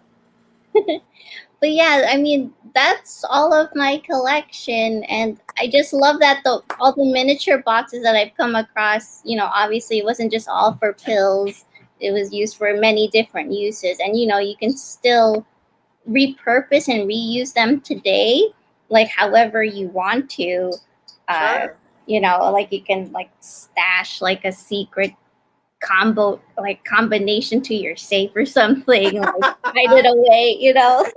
You know what I was thinking, because this is how weird I am, but I have my own collections that someday when I feel comfortable I'll share, but they're kind of macabre. I like strange things. So when I saw your pillboxes, I was thinking of all the different strange things I could put in them, like little animal bones and or my son's teeth, or you know, things like that. I think that'd be cool, like like if you're doing like the tooth fairy and like keep your, you know, your children's teeth, like be like put it under near your bed or something. The tooth fairy will only come to this one pillbox, so yeah, that'll make it so much easier than fishing out from under a pillow. Yeah. So, yeah, I thought it'd be great. Like, you know, also if someone like me who loves antiques and vintage items, like you can also use it like as a proposal box, you know, with your wedding ring. You know, I just think that would be great to propose to someone, like, will you marry me? You know. Yes, that's adorable. And I would use that exact one you just had. I think that was my favorite. Yeah. Oh, thanks, Juniper. I'm a little weird, Juniper. But yeah, so everyone is saying thank you for sharing that collection. And guys, if you just came in, this is the first time she's ever shown it. So she is going to make a YouTube video, and I think probably showing more of how she displays as well. So again, please do subscribe to her channel, and let's get her over 1,000 so she can create more diverse content, because YouTube has more options when you're over 1,000. So yeah, and Kim has a mystery item. Yes, I do. So, and again, people are saying thank you. So, oh, diamond ring or teeth? Yes, Gina. Kim's thinking diamond rings. I'm thinking teeth. That's what makes the world go round. Yeah. You could use it for whatever you want, even like secret love notes, you know, if you want to be like, I love you. Here, you know. I don't know. You're so sweet. Like, honestly, I keep thinking of crazy things. But, and the last one, Jody, did it remind you of a cat, like the two? Oh, yeah. Like, yes, I can see that, Mr. L. Page. And I think Book was saying the same thing. So, yeah, so you want to do the here we go, the 20 mystery item 20 questions game. Yay. Okay, so for those who just got here, and hopefully this will become such the norm that everyone sort of understands it, but I know this is only episode 2, so we'll keep explaining it. Yes, Kim is so stinking cute. It's ridiculous. Not ridiculous. It's wonderful. So, what Kim has a mystery item that she is going to auction off. She is not going to tell you what it is, and you're not. And even if we get to guessing what it is, you're not going to know what exactly it looks like. So it's going to be a surprise to you should you win the bid and get it to your home. And Kim is not going to share on social media or anywhere else until you receive the item, what the item actually was. And apparently we're using the hashtag, if somebody wants to put it in. That's right. There it is, Nikki. Hashtag blind date buying. Yeah. So that's our hashtag for this. John made it up, and we're sticking with it. So, okay, Sarah's already throwing out questions. So let me first, guys. Let me first give an explanation. I mean, give your first hint before you start asking the questions. I'll give one hint. It has nothing to do with what she sorry about the dogs. It has nothing to do with what she showed today. So I will look at go ahead and throw the questions in. I'm going to start looking through and, all right, I'll ask the bigger ones first. Is it a brooch? No. Is it a painting? No. Okay. Is it made of metal? No. Those are the kind of questions, like, start with the bigger questions, guys. Yeah. It's not metal, so maybe you want to, can you wear it? No, definitely not. Definitely not. No, I know what it is. So, yeah. Let's see. Is it paper? No. No. Let's see. Oh, can you hang it on the wall? No, it's not. Okay. I'm looking for more broad questions. Yeah. Oh, I see one. Oh, you do? Yeah. Ah, is it glass? Yes, it is glass. Nice. Does anyone want? Oh, and 3 people asked if it was glass. Yeah. Smart, guys. Smart. So you have a few more questions if you want to narrow it down before the bidding. So it is glass. Yes.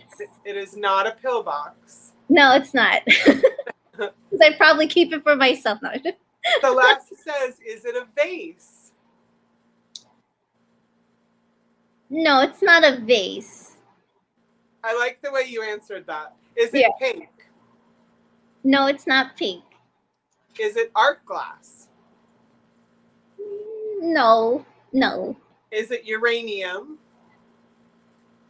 It's the same as uranium, but it's not uranium. So what we should ask if it glows. Yes, it does glow. It glows. Is it a planter? No, it's not. And we already found out that it's not a vase, Miss Tanya. Is it a paperweight? I mean, Oh, it's not. is it Vaseline glass? Yes, it is. Yes, it is. Celeste, nope, not a juicer. So yeah, it's Vaseline glass. Does anybody want to take it even further, or do you guys want to start the bidding now? So we're at question 14. Is it a custard dish? It could be a custard dish if you Okay, want fair. it to be, but I wouldn't suggest baking with it. Okay. So, all right, we have 5 more. So I'll do, is it a plate? No, it's not a plate. Okay. Is it a candy dish? Yeah, it could be a candy dish. So Yes. basically, so, Yeah. okay, we're looking at this kind of shape, guys. Let's see. All these are kind of similar. Oh, will it go with any decor? I mean, it could if you collect it. Okay. Yeah. And does it have hand painting on it? No hand painting. Okay, so one last question, and I'm going to go with Gina's. Does it have a lid? No. Okay, those were your 20 questions, friends. Those were your 20 questions. So it's not a trinket box. It can hold things. You could use it as a planter, maybe. Hi, Yvonne. It's Vaseline gloss. It does glow. Yes. What else do we all remember? Doesn't have hand painting on it. Can go with a lot of decor. I guess I'll ask one more. Does it have a swan on it? No, it doesn't have a swan on it. Because they know you love swans. No, okay, but Michelle. it's Michelle's like, Vaseline hot glass. dog, let's go. Michelle wants to start the bidding, or she wants the bidding to start. Okay, where do you want to start this, honey? I want to start it at 15. So we're going to start at $15 for this mystery item, Vaseline glowing glass. Piper's mom's here. Well, I knew that. Let's see. Who's new? Christina Taylor. I'm only calling you Taylor tonight, by the way. Taylor. Okay, so Michelle is starting at 15. Okay, so oops. And Yvonne's saying, bid like you mean it. Where's Michelle? Oh, don't put her in timeout. That would be bad. Okay. All right, so Barbara's the first to come in at 18. Okay. Isn't this fun? Yeah. They don't know what they're getting, but they know kind of what they're getting. Michelle's like, nope, I see you at 20. And I know there's a really bad lag, so we'll see. Oh, Claudia's like, okay, I like glowy things. Miss Claudia loves glowy things. It definitely does glow. Perfect for if you love to decorate for Halloween. Oh, there's a hint. Celeste is at 22. Michelle came back with 24. Celeste says, I see you're 24. I bring it to 28. You put her in timeout for bidding. No, right. I don't want to do that. No, I almost hit the wrong button. Okay, let's see. So Michelle says, I see it at 30. Barbara says she's out. Celeste says 32. Thank you, Barbara, for playing. I think part of what you're paying for too is the surprise. And I love that part. I love that part. Okay, so we'll see if anybody else comes in, and then I will let Kim do the countdown because she certainly knows how to do it. Book says she's a mod. She's going to put everyone in timeout when she wants something. That's brilliant, Book. Okay, Michelle came back at 33. Let's see. Do I hit it one more time? She says. All right. So obviously you guys know, if you're new here too, that you pay shipping. I know that Michelle and the people who have bid know that. And Sylvia, yes, she absolutely looks beautiful. Thank you. So let's see. Do you want to start to count down, Miss Kim? Okay. So going to count. So 10, 9, 8, 7, 6, 5, 4, 3, 2, 1, 0. Stop. My bid end is going to look really funny because I couldn't find the space bar. Oh. So Celeste is saying, Celeste got, I'll do 35 because I love me some Kim. Oh, thank you, Celeste. So thank you, Michelle. Celeste got in right before the end. I think I didn't miss anybody. So I did. Can a Giggles voicemail recording be added? You know what? She should sell those. She should sell those. She'll sell her giggle voice, and John will sell his deep voice. That's awesome. So, yeah. So obviously, I'm assuming the two of you know each other. I don't doubt that at all. So you guys can figure out shipping and all that business. So yeah, I'm not sure. I think you might have purchased from me, Celeste. If not, just email me. Yeah, so can somebody put in her email in the chat? I think Michelle probably can. It's omyvintage at... Oh no, it's OM. Oh, that's right. It's omvintage@gmail.com. Patrick right. will type it in for me. Oh, thank you, Patrick. Now we're gonna see his name in there. Oh no, he's under my name. Oh, I was like, we're gonna see his handle. Okay, so yep, she's gonna email you, and there it is. Nikki put it up, and Patrick's about to put it up. There we go. Yeah. So thank you so very much, Kim. You are always a delight, and yeah, I mean, you know how I feel about you. Thank you so much for having me. I had so much fun.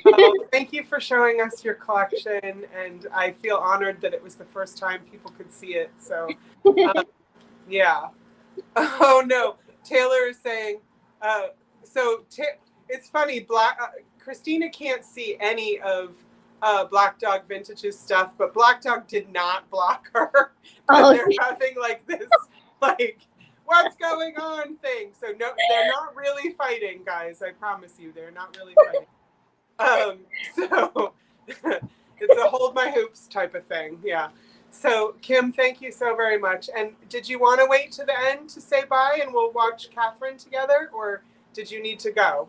Oh no, yeah, I'm gonna continue watching and we'll say bye together. Okay, perfect. All right, guys. So I'm gonna put Kim in the green room. She'll still be able to see your comments. And I have one segment before. Let's see. Whoops. One segment before we. There we go. Before we see Katherine, don't go anywhere. Katherine has really spooky, cool alternatives to sort of Halloween decor, some stories. Katherine is a great storyteller, so please do stay around. I want to stick to the format of giving a little break between each guest. So, and then that way the guests can see your chat and respond to you if you have any questions while I just do a thing. So, so they can see you, all of them. Miss Patdoodles is still back there, and Kim is back there, and Katherine's gonna be coming out. So I have a new segment, and I think Michelle will like my intro to this. She knows what I'm up to. We're gonna do Words Are Hard. Words are hard, guys. Words are super hard. So words are constantly changing, right? Some words are completely vintage. Some words we don't use anymore. Some words my son has made up or his people make up that I have no idea what him and his friends are talking about. And so back in 2009, oh yeah, thank you, John. Words are hard. Okay. So I bought my husband this slang flashcards, okay, in 2009. It's so funny how outdated these already are. They are so outdated. So let's do 5 of them together. These are not for sale. They're just, like, the postcards are cool. These, whatever. So, okay, let's do some together and see if you can guess. Do not Google. Do not Google. Keep off the Googling. And we will see if you guys know what some of these, yeah, Urban Dictionary type stuff. Okay. So, slang. Remember, this is slang. So tell me what you think this word means or meant in 2009. Yes, Mr. L. Page. Some words are like hard candy, some are sour, and some are sweet. So gully, Gully. Okay, so Catherine's saying mouth. Okay, ditch, several ditches. Okay, well, that would be probably still used for that, right? You don't want to fall in the gully. My car got stuck in the gully. Okay, good times are a joke. Okay. Nope, there are 3 definitions. A Texan, a place where water runs. Gully washer equals Texas for hard rain. That's cool. And let's see. Aaron is saying a ditch too. A big mouth. I know her. We called her Gully. Hood. Okay. What do you mean by hood, Aaron? Expand on hood, Aaron. Talkative, John? Okay. I'm going to see if Aaron's going to expand on hood. Flabbiness under some of our necks. Okay, ghetto. All right, let's see, Aaron. You ready? Okay, so gully, adjective, number 1 definition. Tough, macho, or brutal. 2, characterizing a true gangster. Synonyms would be hood, ghetto, street, straight up thugged out. 3 would be genuine, untainted, or real. Oh, there are 4. Rough, unsophisticated, without frills. And then there's this woman on the phone. I don't know. But the word she's using it as, don't you think he's kind of gully though? Like macho, like brutal. It's tough, macho, brutal, or gangster. Don't you think he's kind of gully though? Yeah, she's using a fax machine. So Aaron was the closest. The phone has a cord and it's a fax machine. She's pretty gangster on that fax machine. Yeah. So, okay guys, that was 2009 Gully. Okay.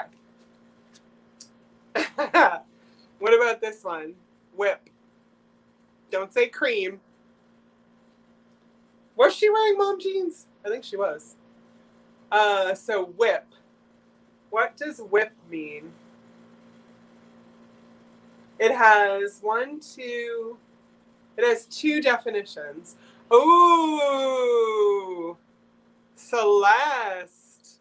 Ooh, Claudia, Jenny. How do y'all know this? Jenny knows. Celeste knows.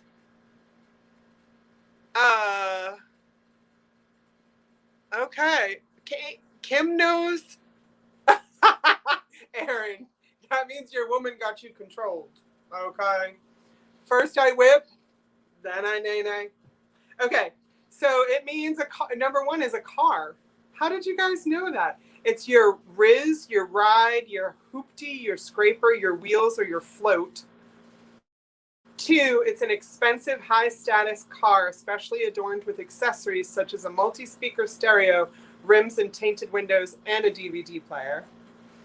And see also Ghost Ride the Whip, rims, dubs, swangers, elbows, and glass feet. And then the sentence they use, look at this guy.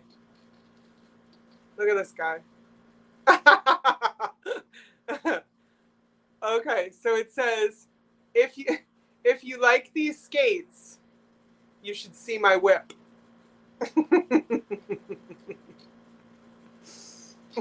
I can't believe you guys knew that. I did not know that at all.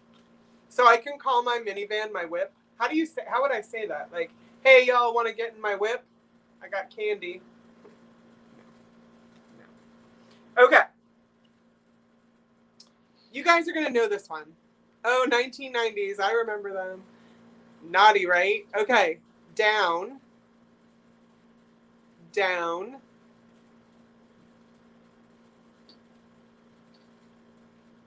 So it is slant down. You're going to get this one. I think I put an easy one in here. But apparently the whip was easy. Up for it. Okay. Okay. A couple of you saying up for it. DFW. I have no idea what that means. You down with it? Not down with that. Not in agreement. Oh, okay. On the DL, the down low. I getcha. I'm in. Down for whatever. Okay. So I'll read to you what it says. It's two definitions. One, in agreement, especially indicating willingness to participate. So you got it. Mr. LePage. Number two, you're with it, you're hip, in the know. You're down. Like personally, so synonyms happening, up, cool, game. Also see down for whatever, down with that. Okay. So your dog is watching it.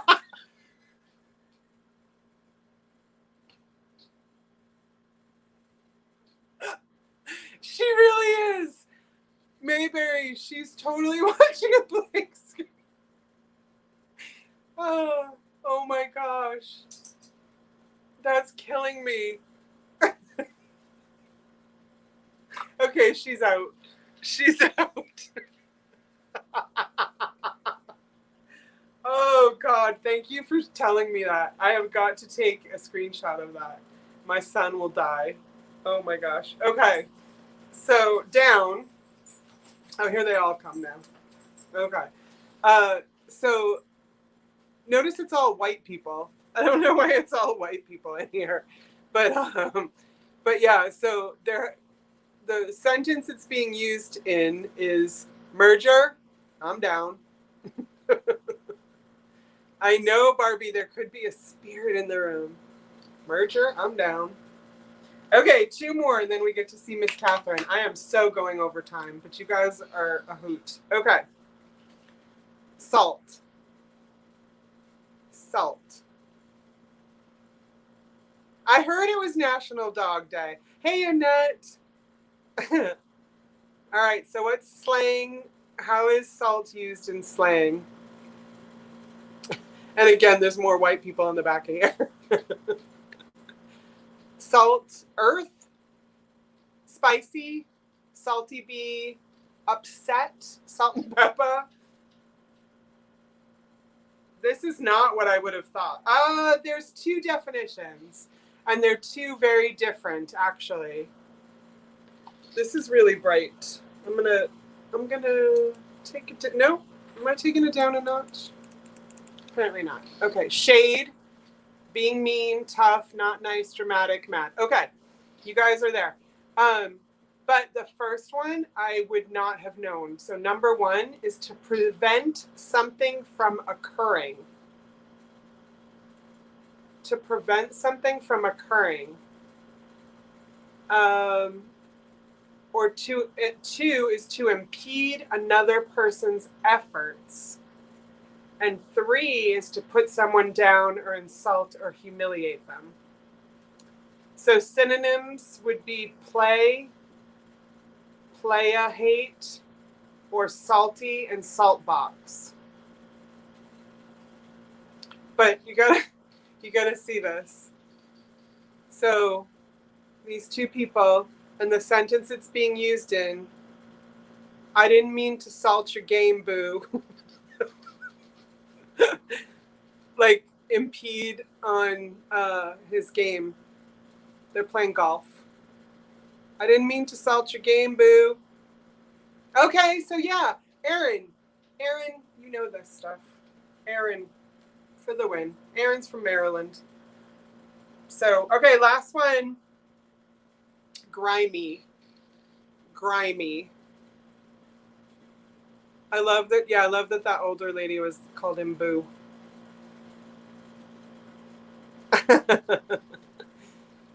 I saw that book.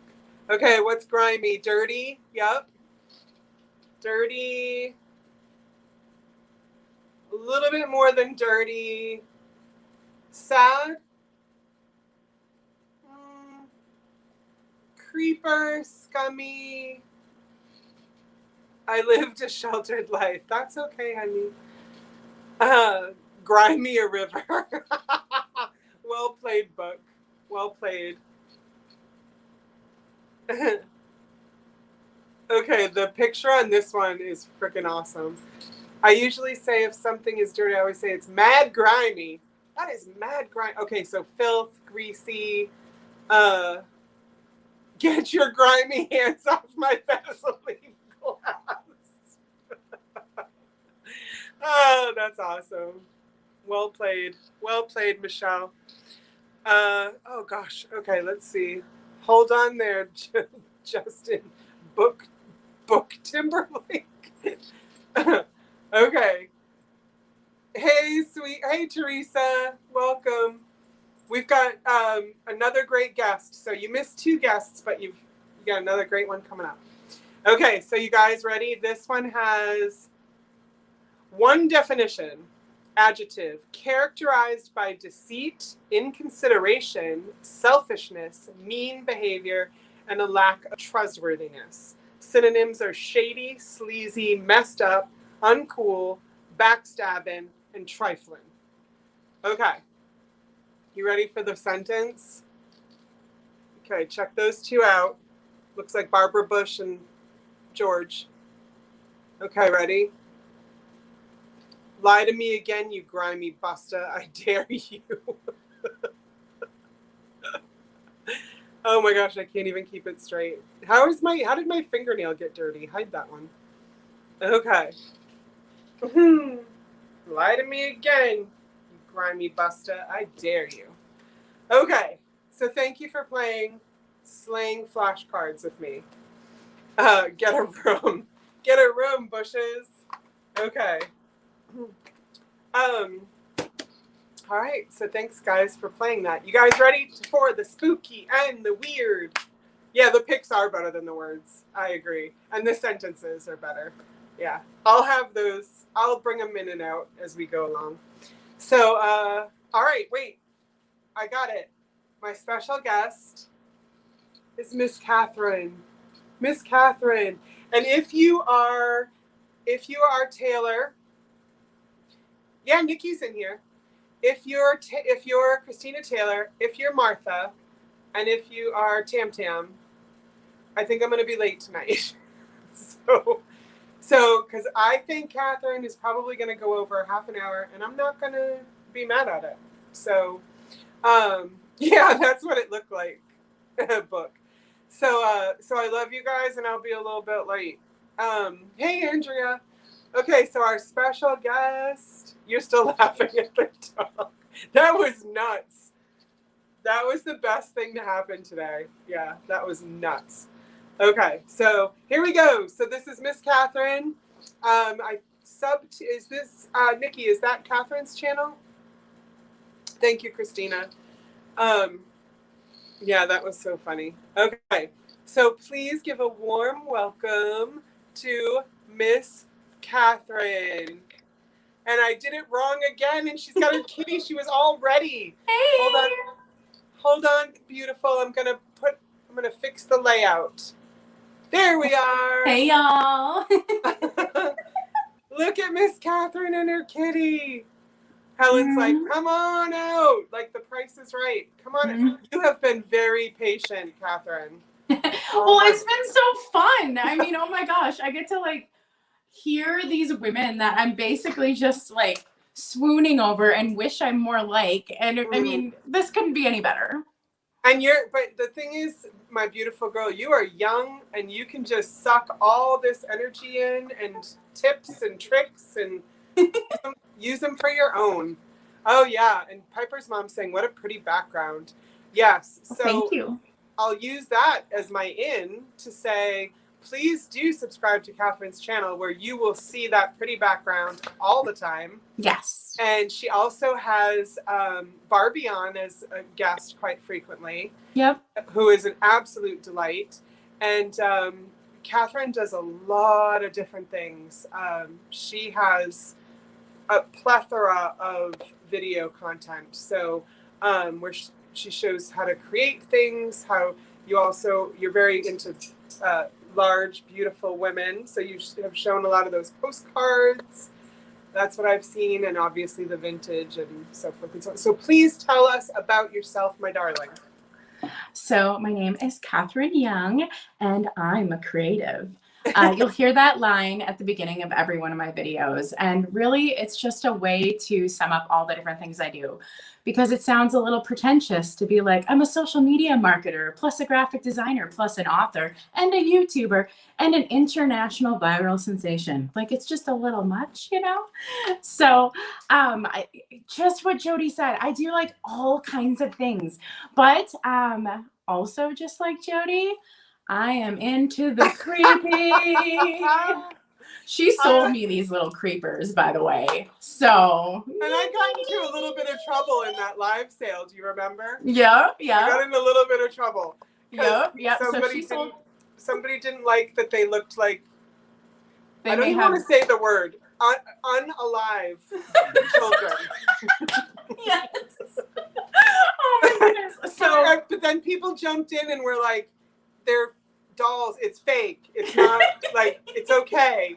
And oh yes, I got in a little bit of trouble. But yeah. it was all for a good cause because Catherine's got them now. So. Yeah, well, I am going to show some stuff about the unalive. So I am going to show just a bunch of like random, interesting things. Most of them do lean towards the macabre and creepy.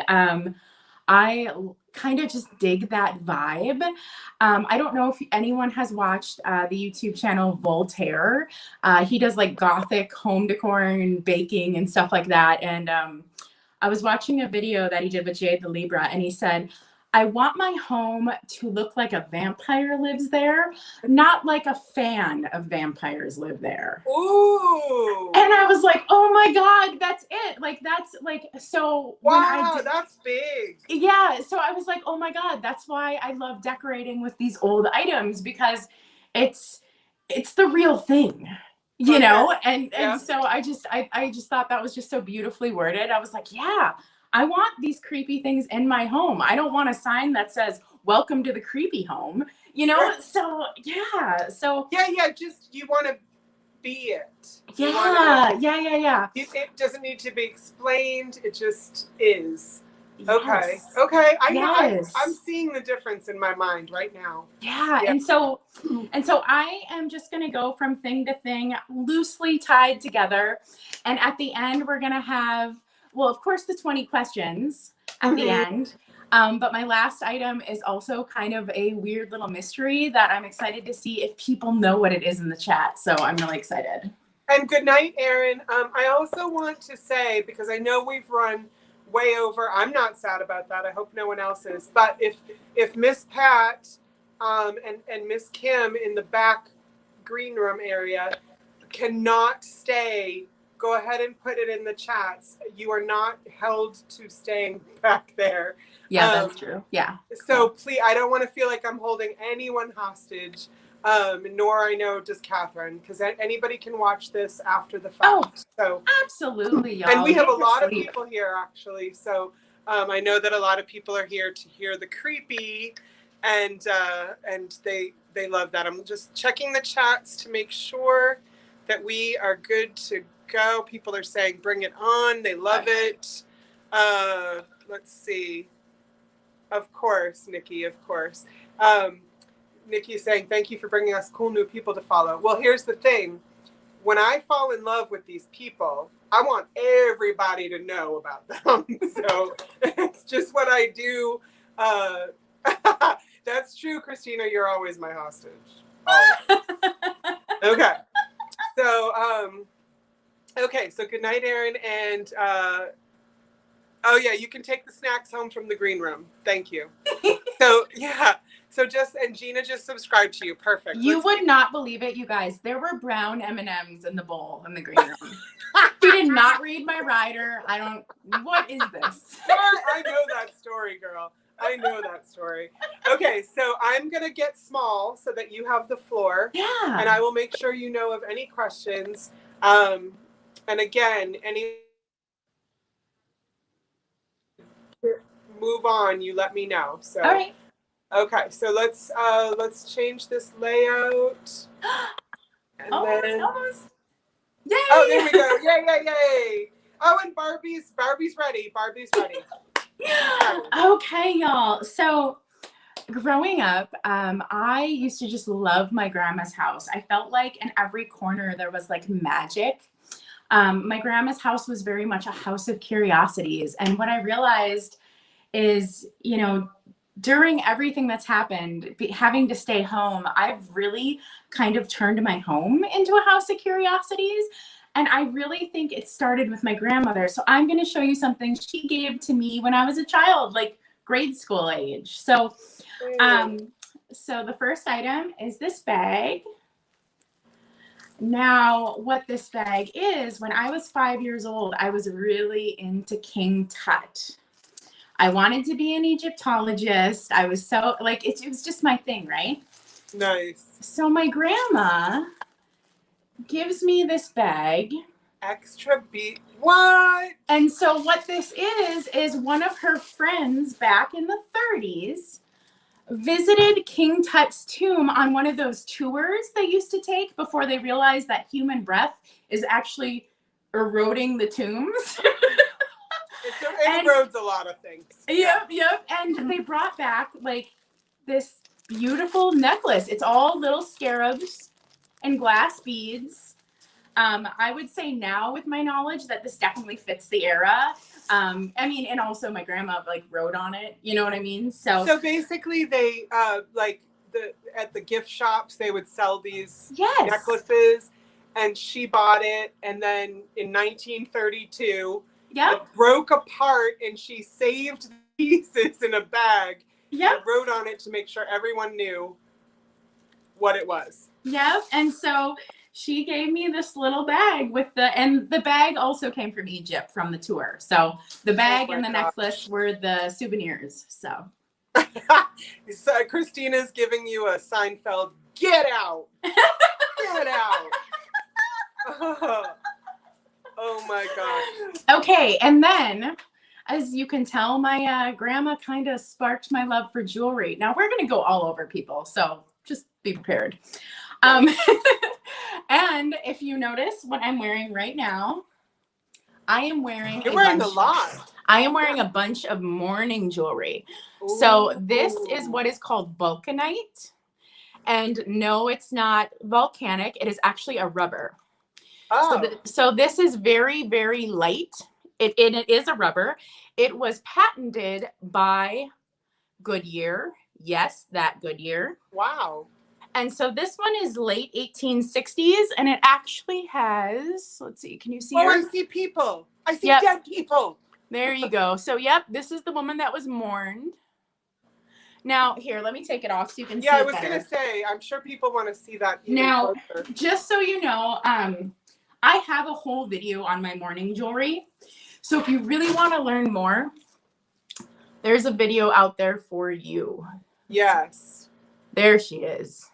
Okay, so somebody was mourning her. Yes. And they wore that.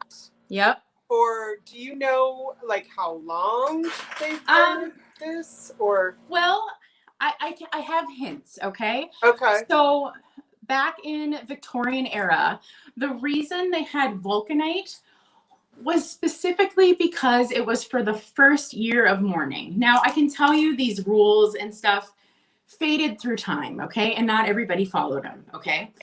But the reason they used vulcanite instead of like black glass was because there was no reflection. Okay. That's right. And so when somebody was in mourning, that's also why they wore the veil, because they didn't want to accidentally catch the reflection in a mirror. They were very superstitious about mirrors and reflections.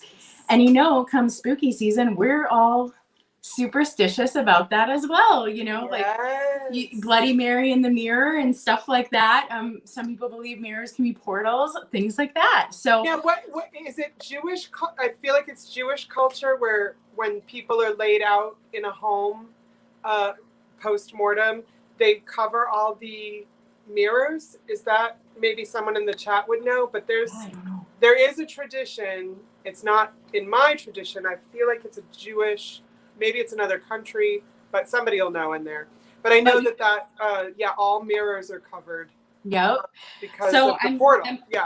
I'm also wearing some mourning brooches. I'm not going to zoom in on those. So these you can definitely go and check out my mourning jewelry video to check those out.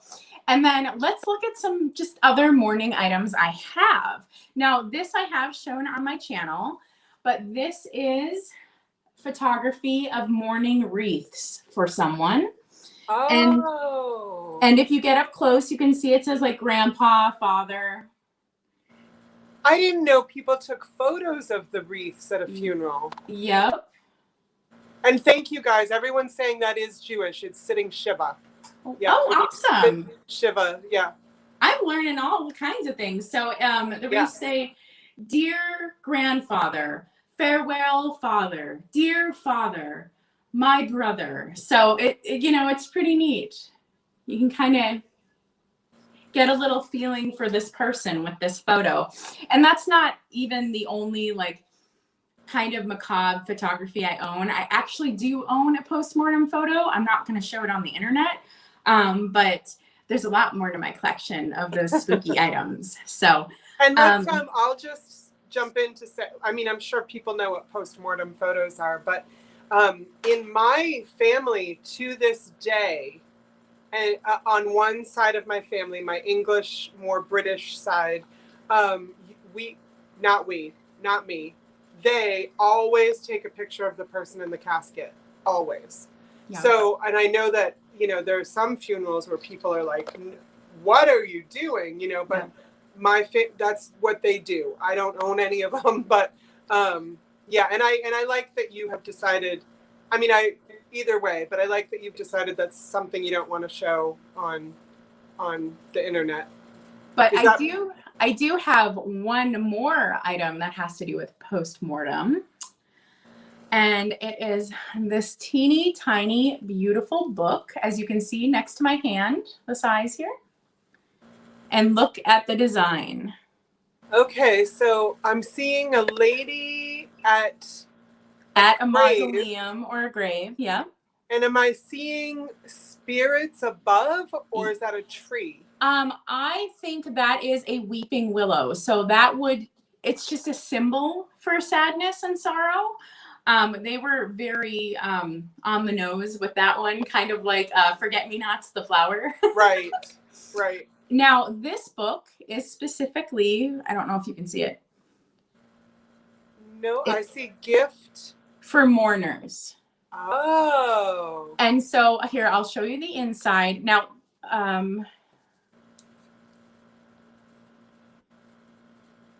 House of Mourning. Mm-hmm. Okay. So it's, and then, just look at this handwritten. Look how beautiful that is. Now, so is this, I'm lost. Is this something people wrote in? So no, this actually is a book that has a lot of direction on how to deal with people who have just gone through a death.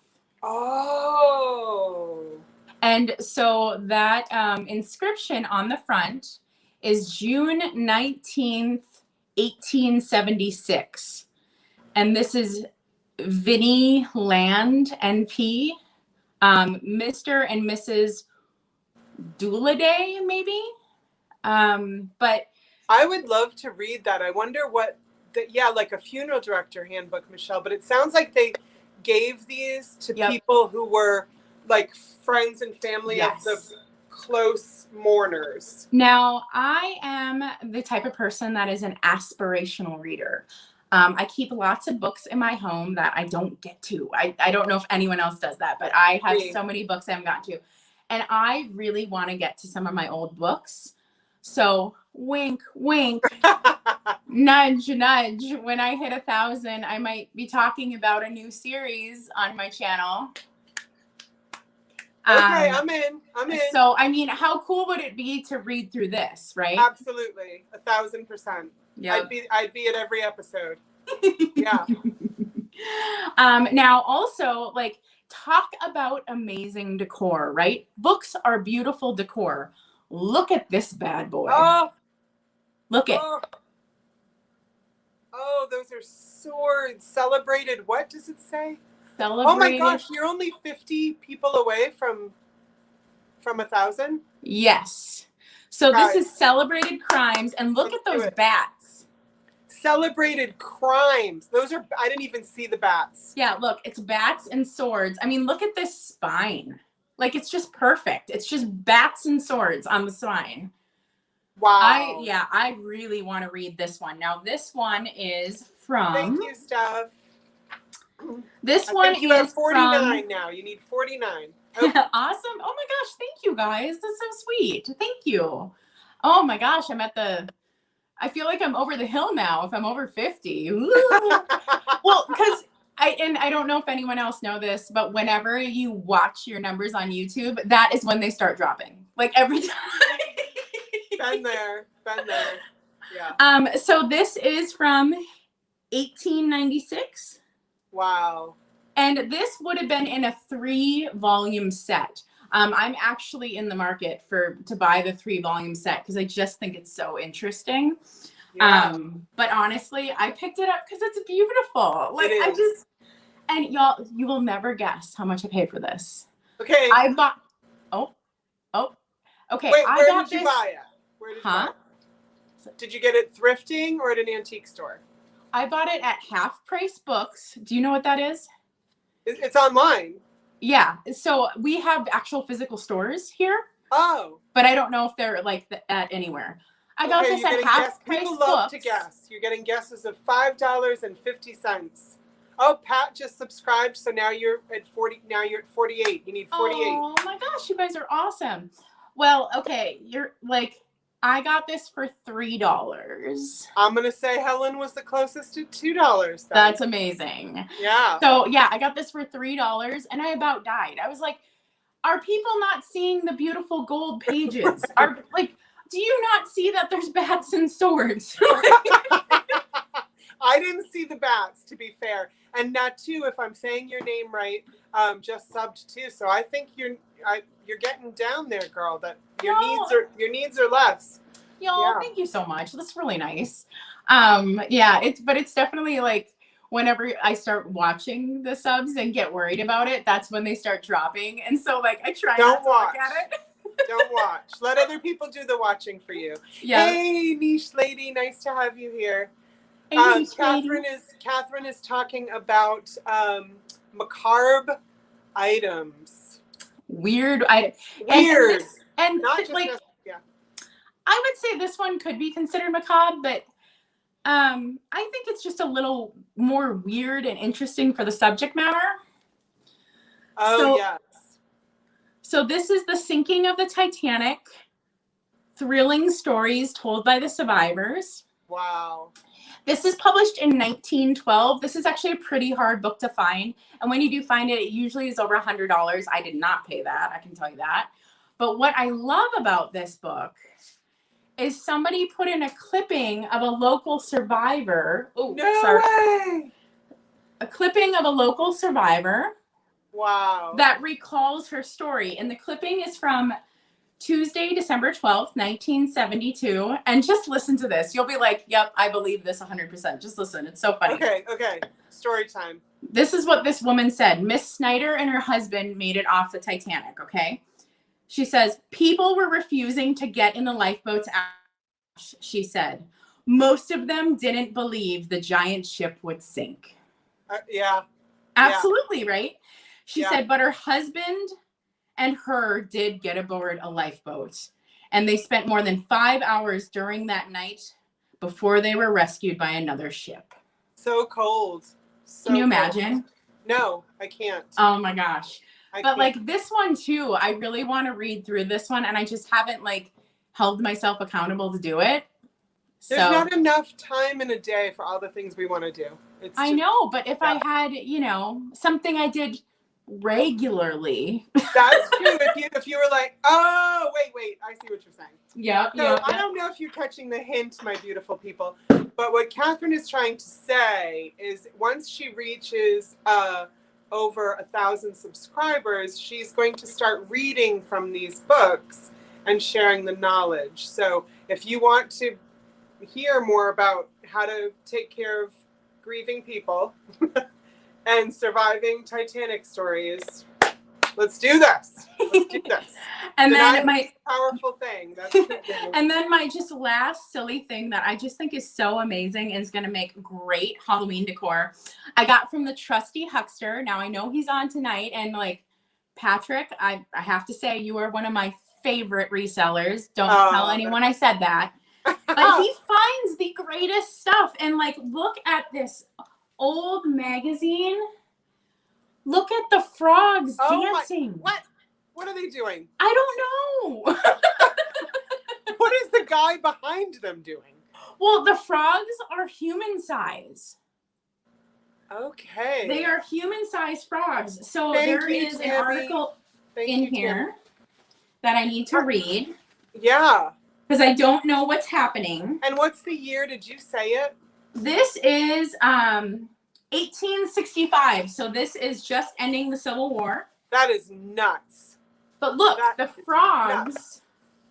are human size. What? But what is the news article about these? I do not know. I do not know what this is about. So, Christy, you can if you subscribe to her channel, she has live shows.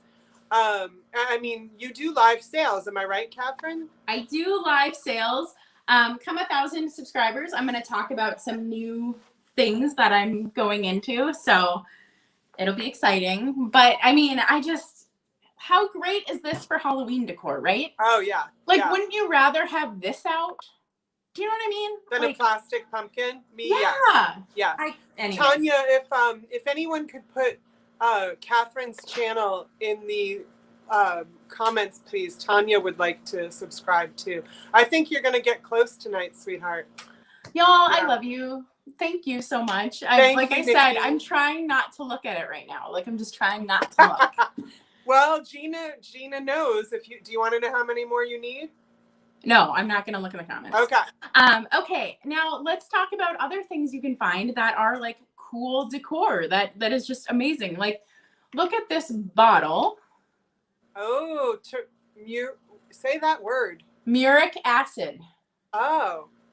An old muric acid bottle. And look, it's got the crossbones. Oh, yeah. So I got this off Etsy. I believe I got it from, I think it was a Weeping Widow Antiques. But I mean, I just paid $14 for this. And I think this is like the greatest Halloween decor piece you can have. And of course, when I style it, I put it right next to a teacup. Oh, gracious. And that brings me to another piece of my collection. If anyone follows me, they know I collect teacups. And this one is very specific. This teacup is from the 1920s. I have been on the hunt for one of these that is lower than $70 for a long time because this just isn't just a regular teacup. I'll show you the bottom, the plate. What is happening? No. This is a 1920s fortune-telling teacup. No way. Yep. No way. Like for tea leaves? Yep. And so it says, the cup of knowledge is what it says around the edge. Oh my goodness. So now here's what's interesting. Like, this is a regular deck of cards, right? Yeah. And when you think about it, you think, well, people would read tarot cards, right? But really a tarot deck is very, very close to a regular deck of cards. And back in the day when divination and different things like that were looked down upon, people would use just regular cards. So that if somebody found cards in your home, they're like, oh, well, they like playing card games. They wouldn't think that you were doing it. And so that's why I thought this was so interesting, that the cards were just the regular cards. Oh my. You know, and also this teacup looks like just a beautiful cup that would be setting in your cabinet, right? Never know. Never know. And so if like a lady has all her cups up in a row, like something up here, right? Right. No one knows. No one knows. No one can burn her at the stake. Yeah. Yeah. So I like that. I looked for a very long time before I found a deal on that. So, oh, and there are lots of really cool reproductions of these, by the way. Like, you don't have to spend a ton of money. Just so you know, there are like really spot on reproductions of this. So nice. Just know, like, Katherine has this thing and it's like $80 and I want it. Like, you can have something cool too. Like, you don't have to. Yeah, get a reproduction. That's not a bad idea. Yeah. Book just said they have new ones on Etsy and eBay, and tea leaf readers on YouTube. So if that's something that interests you, Nikki is also inviting you to be her new best friend. So that's great. And then, oh my goodness. Let's see, you have more subscribers.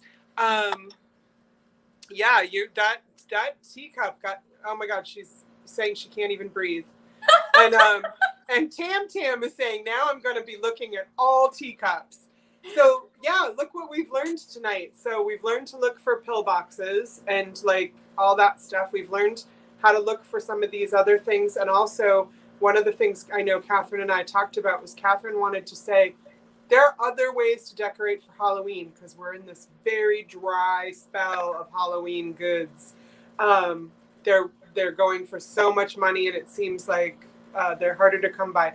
And Katherine's like, Jody, I'll show some stuff that like just the interesting and macabre or weird or whatever is all part of Halloween decor. So we're learning to look for that. And then, of course, Pat was showing us how to look for dolls and think of dolls in a whole different way than I ever did. So, yeah, we're learning a lot of stuff tonight and seeing a lot of things that we can purchase. Like, look, the pillboxes were $4. The book you got with swords, $3. You can get reproductions, like you said, for cheaper. So great news. Great news, my friend.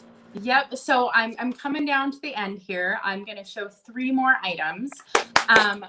I don't know if y'all are like me, but if you have a collection and then you see a really unique piece for that collection, you get like all excited and you're like, oh, I need to find that piece, but I need to find it cheaper, right? Like, you like don't want to pay the like big price, right? So I saw this piece of milk glass and I like lost my mind, and I had to have it, right? And everywhere I saw it, it was expensive. And so I started doing different keywords, and I'll show you what's on here in a second. But I know I'm like, you can see me trying to find it. Yep. But I'll show you in a second. So I started using different keywords to see if I could find it. And I laughed so hard when I found it because the woman who sold it was like clearly very religious. And so how she titled the item was not what it was. This has a demon on it. Oh. See him? Is he made with like leaves and Yep, acorns? he's got leaves, but he's got horns, baby. Those are full horns. Okay. And she entitled this like pixie milk glass or something. and she was like, it was a definitely very Christian account that I bought this from, and I just thought it was so funny. I think I paid all of $12 for this, but I was just like, lady, I know a piece of demon milk glass when I see it. Like, well, you'd think too, with in whatever various form of Christianity she might be, that she would see the sort of Satan demon in the glass, but I went over her head, I guess. Yeah. I just thought it was super. And when you look it up online, it's usually listed as devil. I've seen elf, I've seen demon. But I just thought it was really funny that she like called it pixie milk glass. I was like, oh, honey. Sweet little pixie with horns. With big horns. She's so sweet. Whoever she is, I'm in love with her. I know. Anyways, She had just looked right past all of that. Yeah. But that's a huge tip I have for everybody. Use a ton of like adjacent keywords. Amen. Yes, I do it all the time. Just, and oh my God, image search. I know it doesn't work all the time, but try, Yeah. I can tell you, I find a lot of things cheap because the people don't list it right. Exactly. So my next item is actually my newest purchase. I'm really excited. I just got it in an auction. It is these 2 boxes right here. Okay. Oh, my cat's meowing. I feel like I'm going to find out one of them has human ashes in it. I mean, I do love the way this box looks. I just think it's beautiful.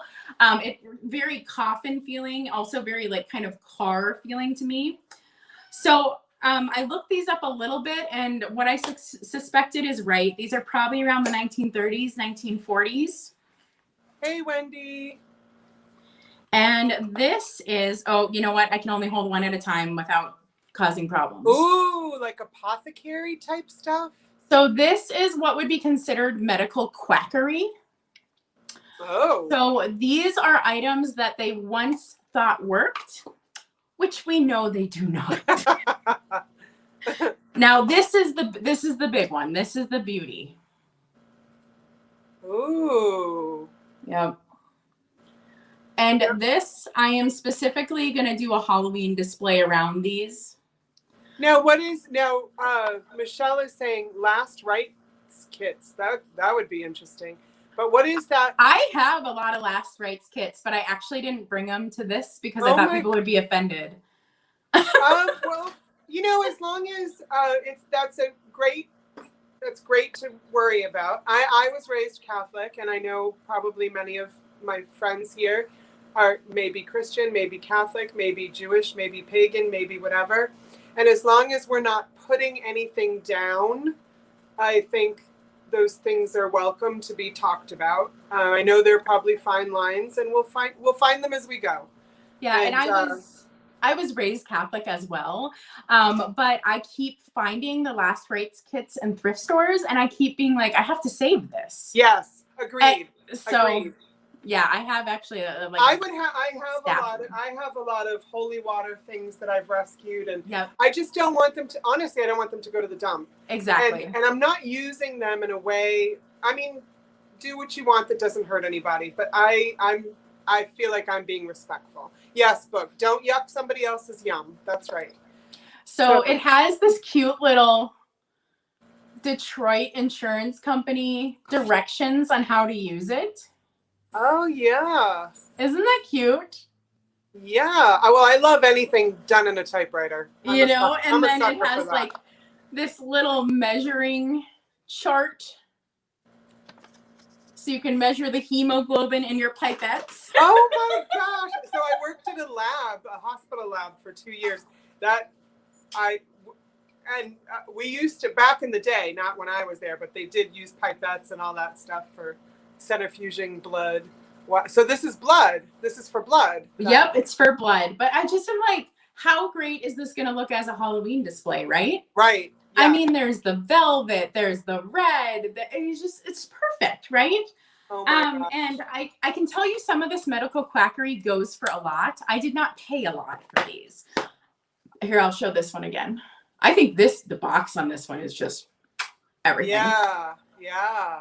And so how much did you pay for that? I paid $22 for those. On where? Like eBay or something? I bought it at a local auction. Okay. Yep.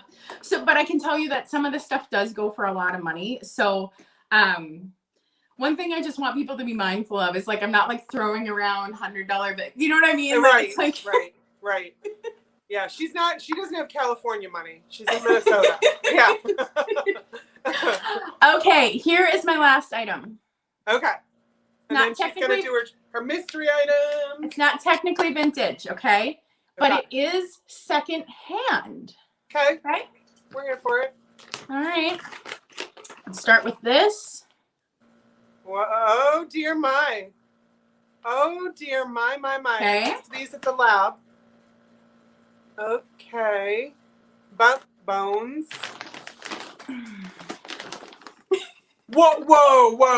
Now you've thrown me off. Now you have thrown me off.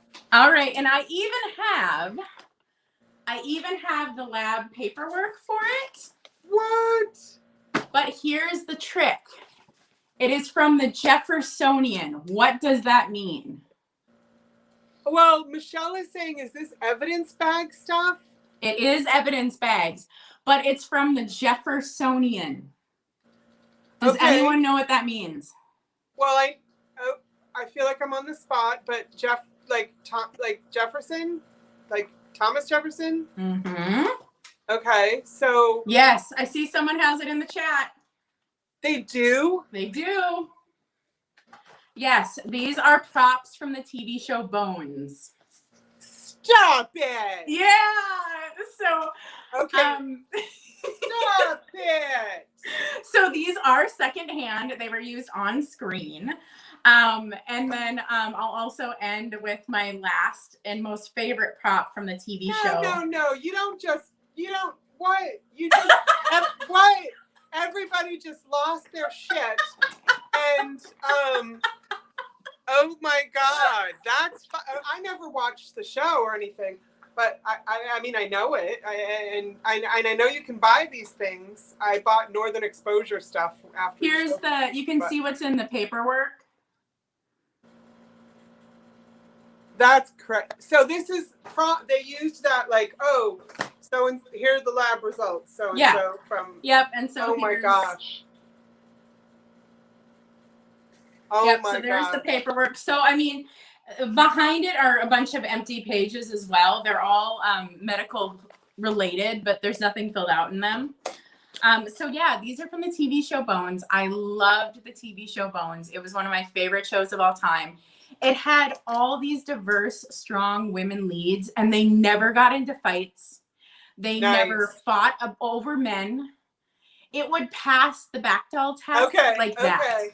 Okay, and that's what I loved about it. I loved that it was all these strong women in their own different way doing things, and they weren't catty. Yep. Do you know what I mean?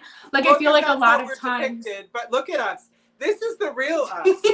Supporting one another, loving one another. Yes, but honestly, a lot of times, like the strong females in TV shows are strong because they're very aggressive. They're very catty. Do you know what I mean? Okay. So that is seen as the strength. Yeah, and so I loved this show because these women were all very different, and yet Nikki's like doing these. And now, Steph, I have Northern Exposure stories for days, Steph. Oh, that's awesome. One of my wedding gifts my wedding gift from my dad was I got to have dinner with one of the Northern Exposure cast members. I will save that for another day. Yeah, Kathy, I've never seen Bones either, Kathy. So when she kept saying Jeffersonian, I'm like, the president? I don't know what that means. Yeah, but so clearly everyone else knew. Yeah. But yeah, the Jeffersonian is like the fake, like their fake lab. I like to say they're talking about it as if it's the Smithsonian. Okay. But you could take or leave it. Okay. But okay, here is my last item. It is my favorite. It's my favorite prop. We're going back to books, y'all, because You're gonna make Nikki die. Like Nikki's gonna die. She's already dead a couple times. So I love to decorate with books, right? And so I put this one in my bookshelf. Okay. And this You're gonna have to help me here. So this book is by Temperance Brennan. I've heard that name. Should I be more blown away? This isn't a real book, Jody. Okay, tell me things. So Temperance Brennan is the star of the show. Wait, isn't that the lady from Castle? No. Yes. No. Wait. Okay, she's beautiful. Oh, wait, that's the Bones thing? Yep. This is Bones again? This is Bones. That's the girl. That's the lady named Bones. Mm-hmm. So this is... Go ahead. So this is her book she wrote, and they use it in the TV show to talk about the book she wrote, but all it is a cover on a different book. Oh, so what? Okay. So did you buy? does somebody like on Etsy or something make that book cover, or was that from the show? No, this one's from the show. This is the Oh my God. certificate of authenticity. So this is just a TV prop. But what they did is they had a graphic designer make this cover, and then they just put it on a book. Right.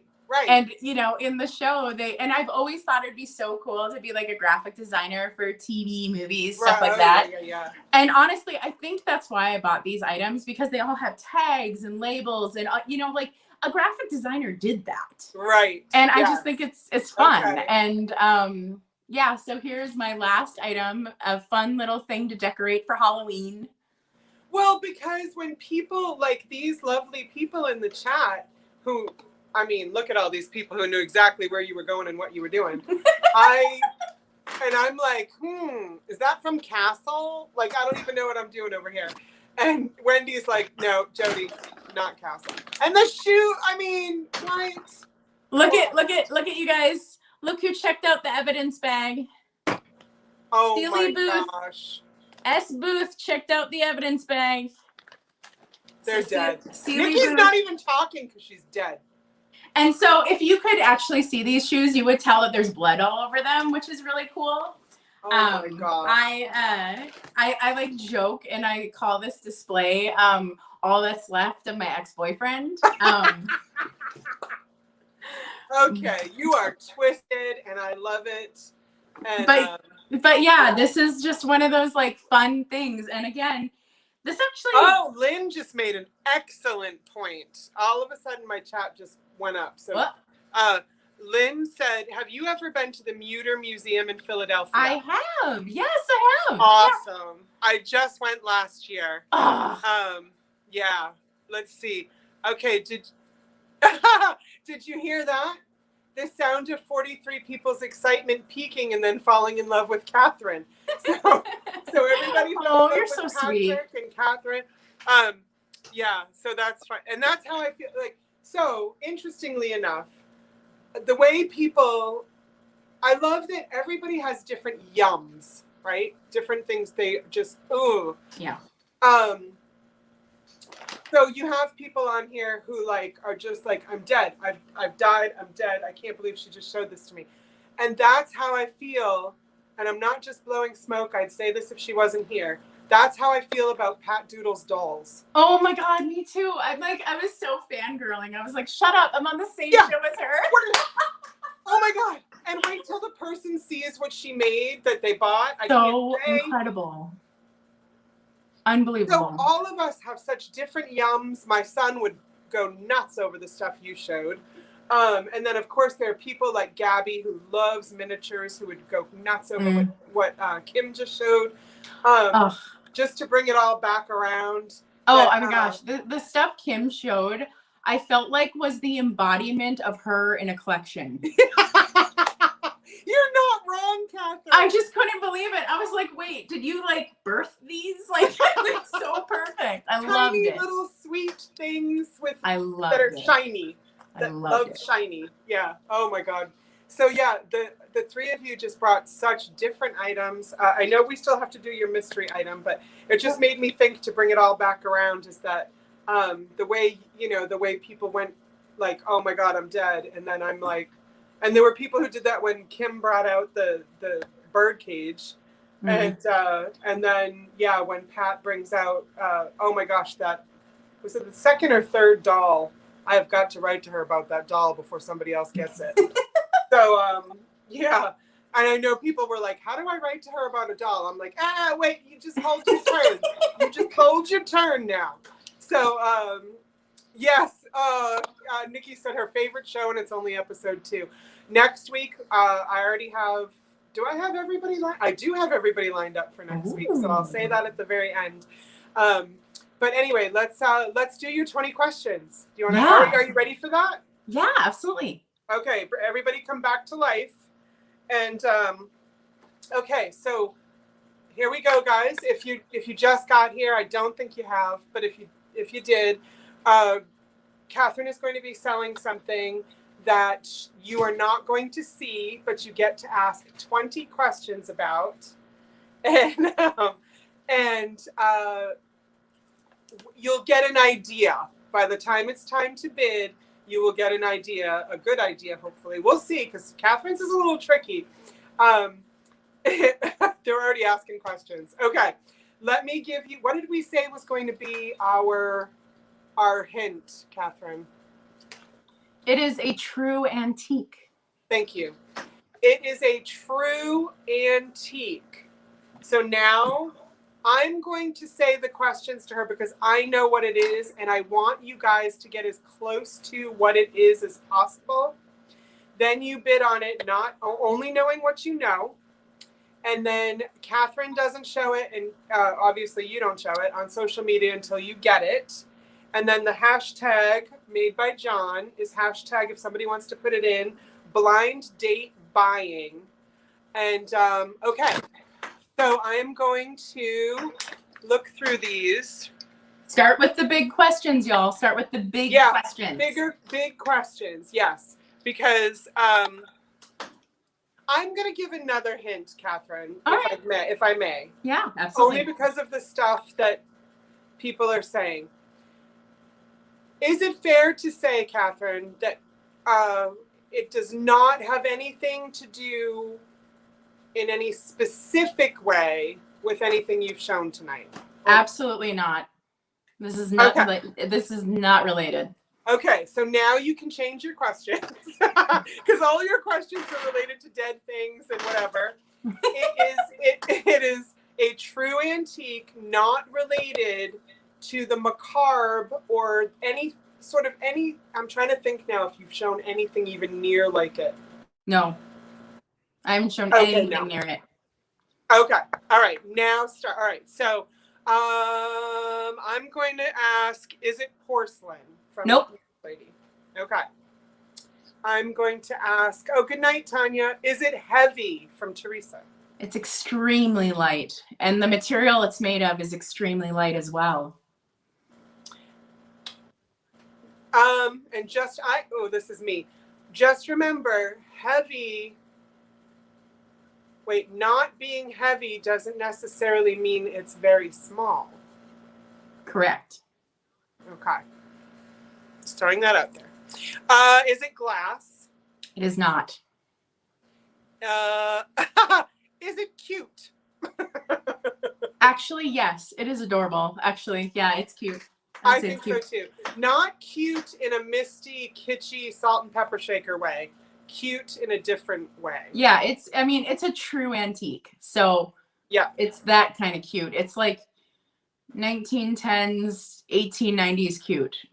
Can you use it? That's a great question, Lynn. Can you use it every day? You can absolutely use it every day for so many different purposes. It's a choose your own adventure kind of item. Which, yes, now that can you, could you display, I'm going to change yours, Celeste. I'm going to change yours because I know what the item is and I thought you were going to say, could you display in it?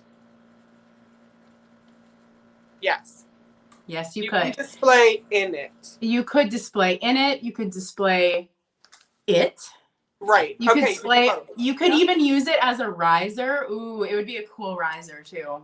Does it hang on the wall? Nope. Right. Let's see. I'm so glad you're tracking how many questions we're at because I have no idea. I've got it, girl. And I'm skipping things like, okay, so is it, so we've already said it's not made of, I want people to guess what it's made of. Yeah, guessing what it was made of would probably get people really close to what the item is. Okay, so 2 people want to know if it's made of tin. No. Okay. 3 people, actually. 4 people wanted. Okay. Okay, so you're getting, okay, Picasso cat. Is it made of wood? It is made of wood. It is made of wood. Okay, so now we've got that. It is made of wood. Okay. I'm actually going to throw him a bone on this. It is what is done with the wood that makes it what it is. Okay. Okay. Is it advertising anything?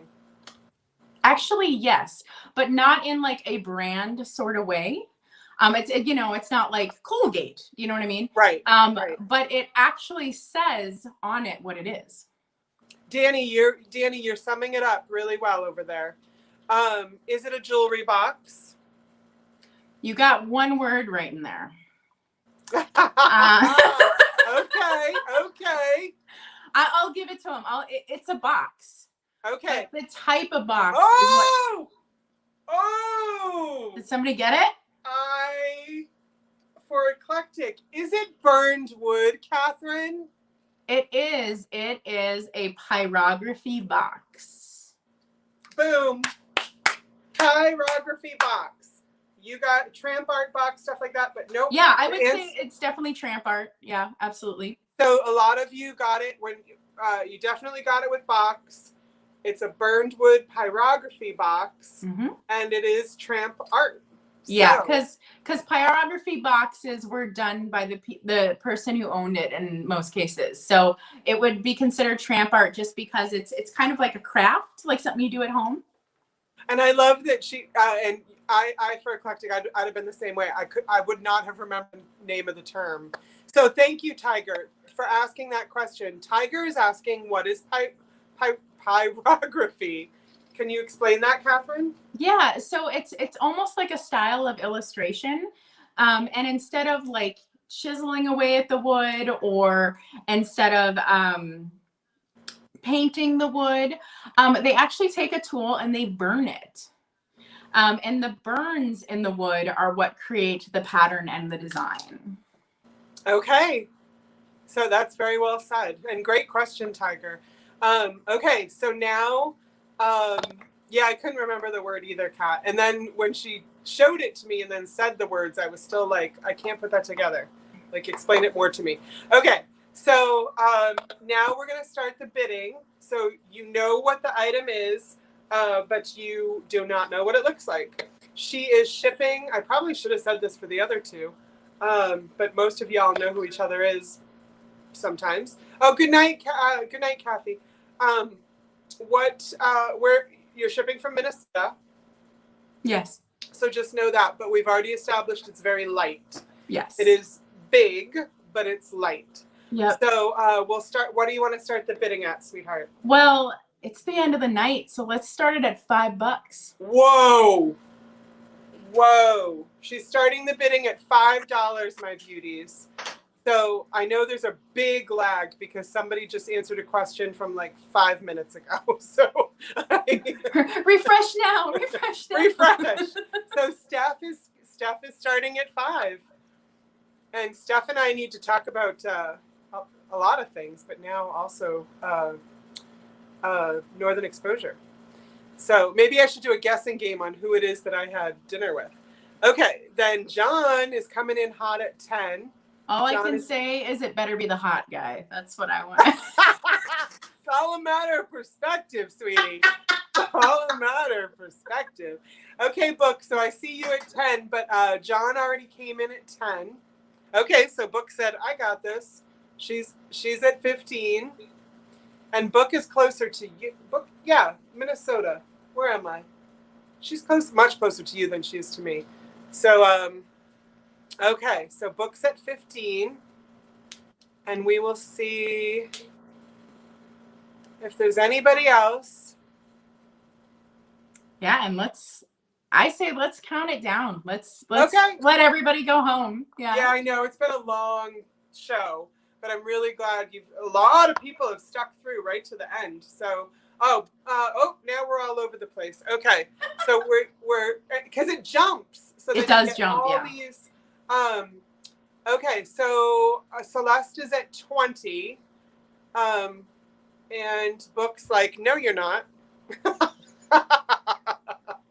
And also, I promise whoever gets it, there will be goodies in the box. I promise. I knew that was going to be something you'd do.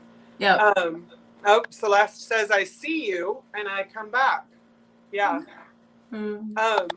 Celeste, I love it. Celeste's picture, I love me women of all kinds, of every kind.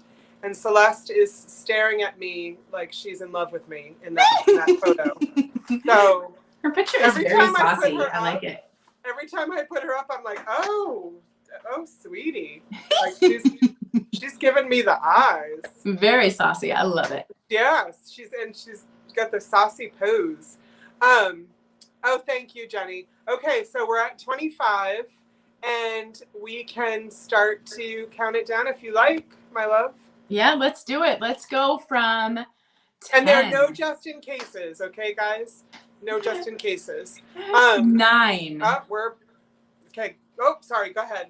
8, 7, 6, 5, 4, 3, 2, 1, and it's done.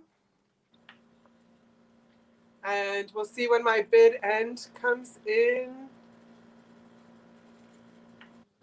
Okay, so it's going to John at Viking Treasure Hoard. So, and I'm sure Nikki, let's see, I'm trying to think if Nikki would have, Nikki's his wife, Black Dog. So I don't know if she has your information or not. I don't think so. Maybe. So should we put in your email? You can click on my you can click on my website and fill out my contact form. Okay, do you want to put your website in? Yeah. There you go. Yeah.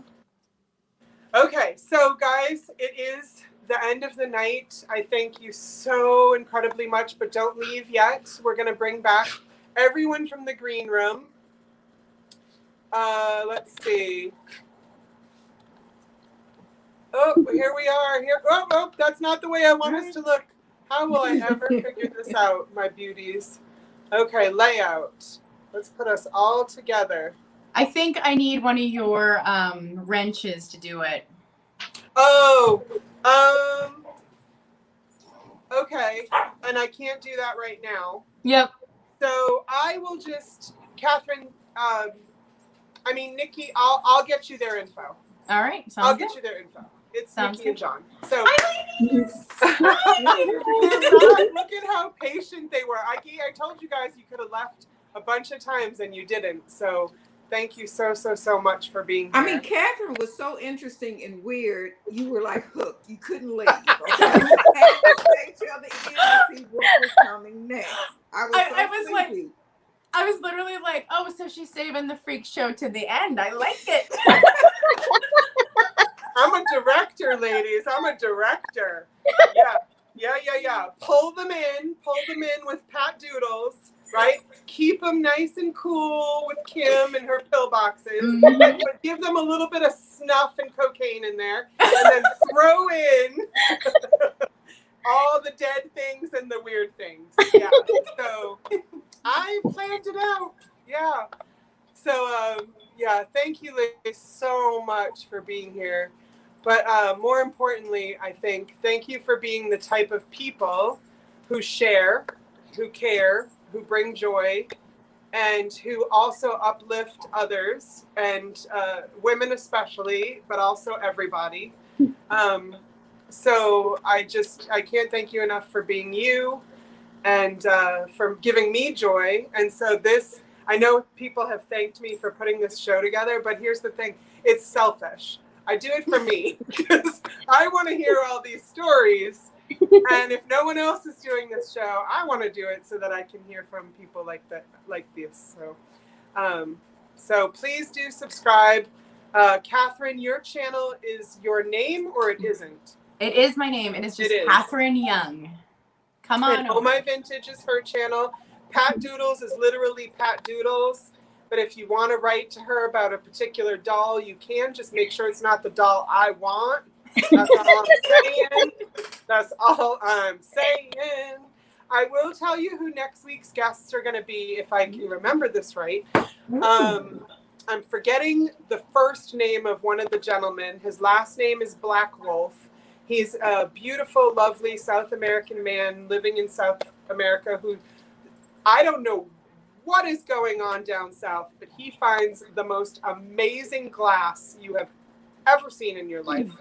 His Ooh. collection is incredible. His auctions on Instagram are incredible. So he's going to be on the show. I hate that I've forgotten his first name, but it is Black Wolf is his last name. And then I think it's Big Sky Antiques.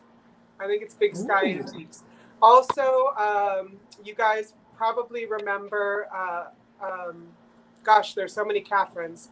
The Katherine with a C, who is the burlesque dancer. Yep. So, yeah, so she's coming to show us some burlesque things, some vintage burlesque things, and so forth. I mean, a lot of you know her from... Love it. Yeah.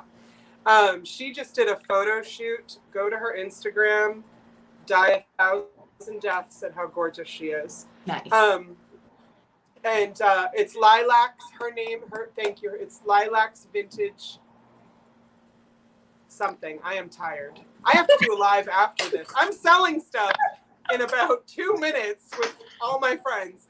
And then, yes, oh goodness gracious. I'm so mad at myself for forgetting that the lady who's all about Fenton glass, she was on with Daniel. She's been on she was on with Tammy. Yes, Lilacs Vintage Life. Thank you so much. Anyway, next week's going to be great too. So we'll have burlesque, we'll have glass, we'll have, oh, I know what it is. She's the fairy lamp lady. She has every type of fairy lamp on the planet. Wow. And yes, thank you, Nikki. Viking Vintage Treasures. Thank you. She's wonderful. So she's going to be on next week too. And if you all have any, I mean, I've been sending out emails and letters to all kinds of people. If there are people you want to see on here, you want to learn more about, or particular things you want to learn more about, please let me know and we can do some more sharing. So, but please do subscribe to these ladies. I'm so excited to go to all 3 of your channels and see what your numbers are, because they all need to get to 1,000 so they have more opportunities within YouTube. And it costs you nothing to just hit that subscribe button. I normally don't pander to that. I don't ask anyone to subscribe to me. It's something I personally won't do, but I will do it the heck out of like subscribe to all of these people so they can get to that 1,000 mark. So I don't know what book is saying. Please register to these 3 wonderful women. Oh yes, and thank you, book, for saying that. And Martha, because Martha is having a hard time, and if you want to throw Martha some love, absolutely, please do subscribe to Vintage Conversation. Vintage Conversation. So I better hit the road so I'm 30 minutes late to the show I'm supposed to be in, but this was amazing. So thank you guys very You much. are having a marathon of a night. You go. Like, Yeah. I'm so impressed. I love this life. This is amazing. This is this is a good life. As my son went, we were at a restaurant the other day, and the waitress said, "How are you doing?" And I said, "Well, today's the best day of my life." And my son says, "She says that every day." Because it is. I'm still here. I'm learning. I'm loving. Let's keep going. So, yeah. All right. Well, Pat, you had the most patience. You sat there the longest. So it was great. Katherine had the same amount of patience. She had to wait. Oh, that's true. You're not wrong. You're not wrong. You're not wrong. So thank you. Yeah, and Teresa B, I want you to come on and talk about why it is that you're selling what you're selling. So again, please contact me and we'll do this.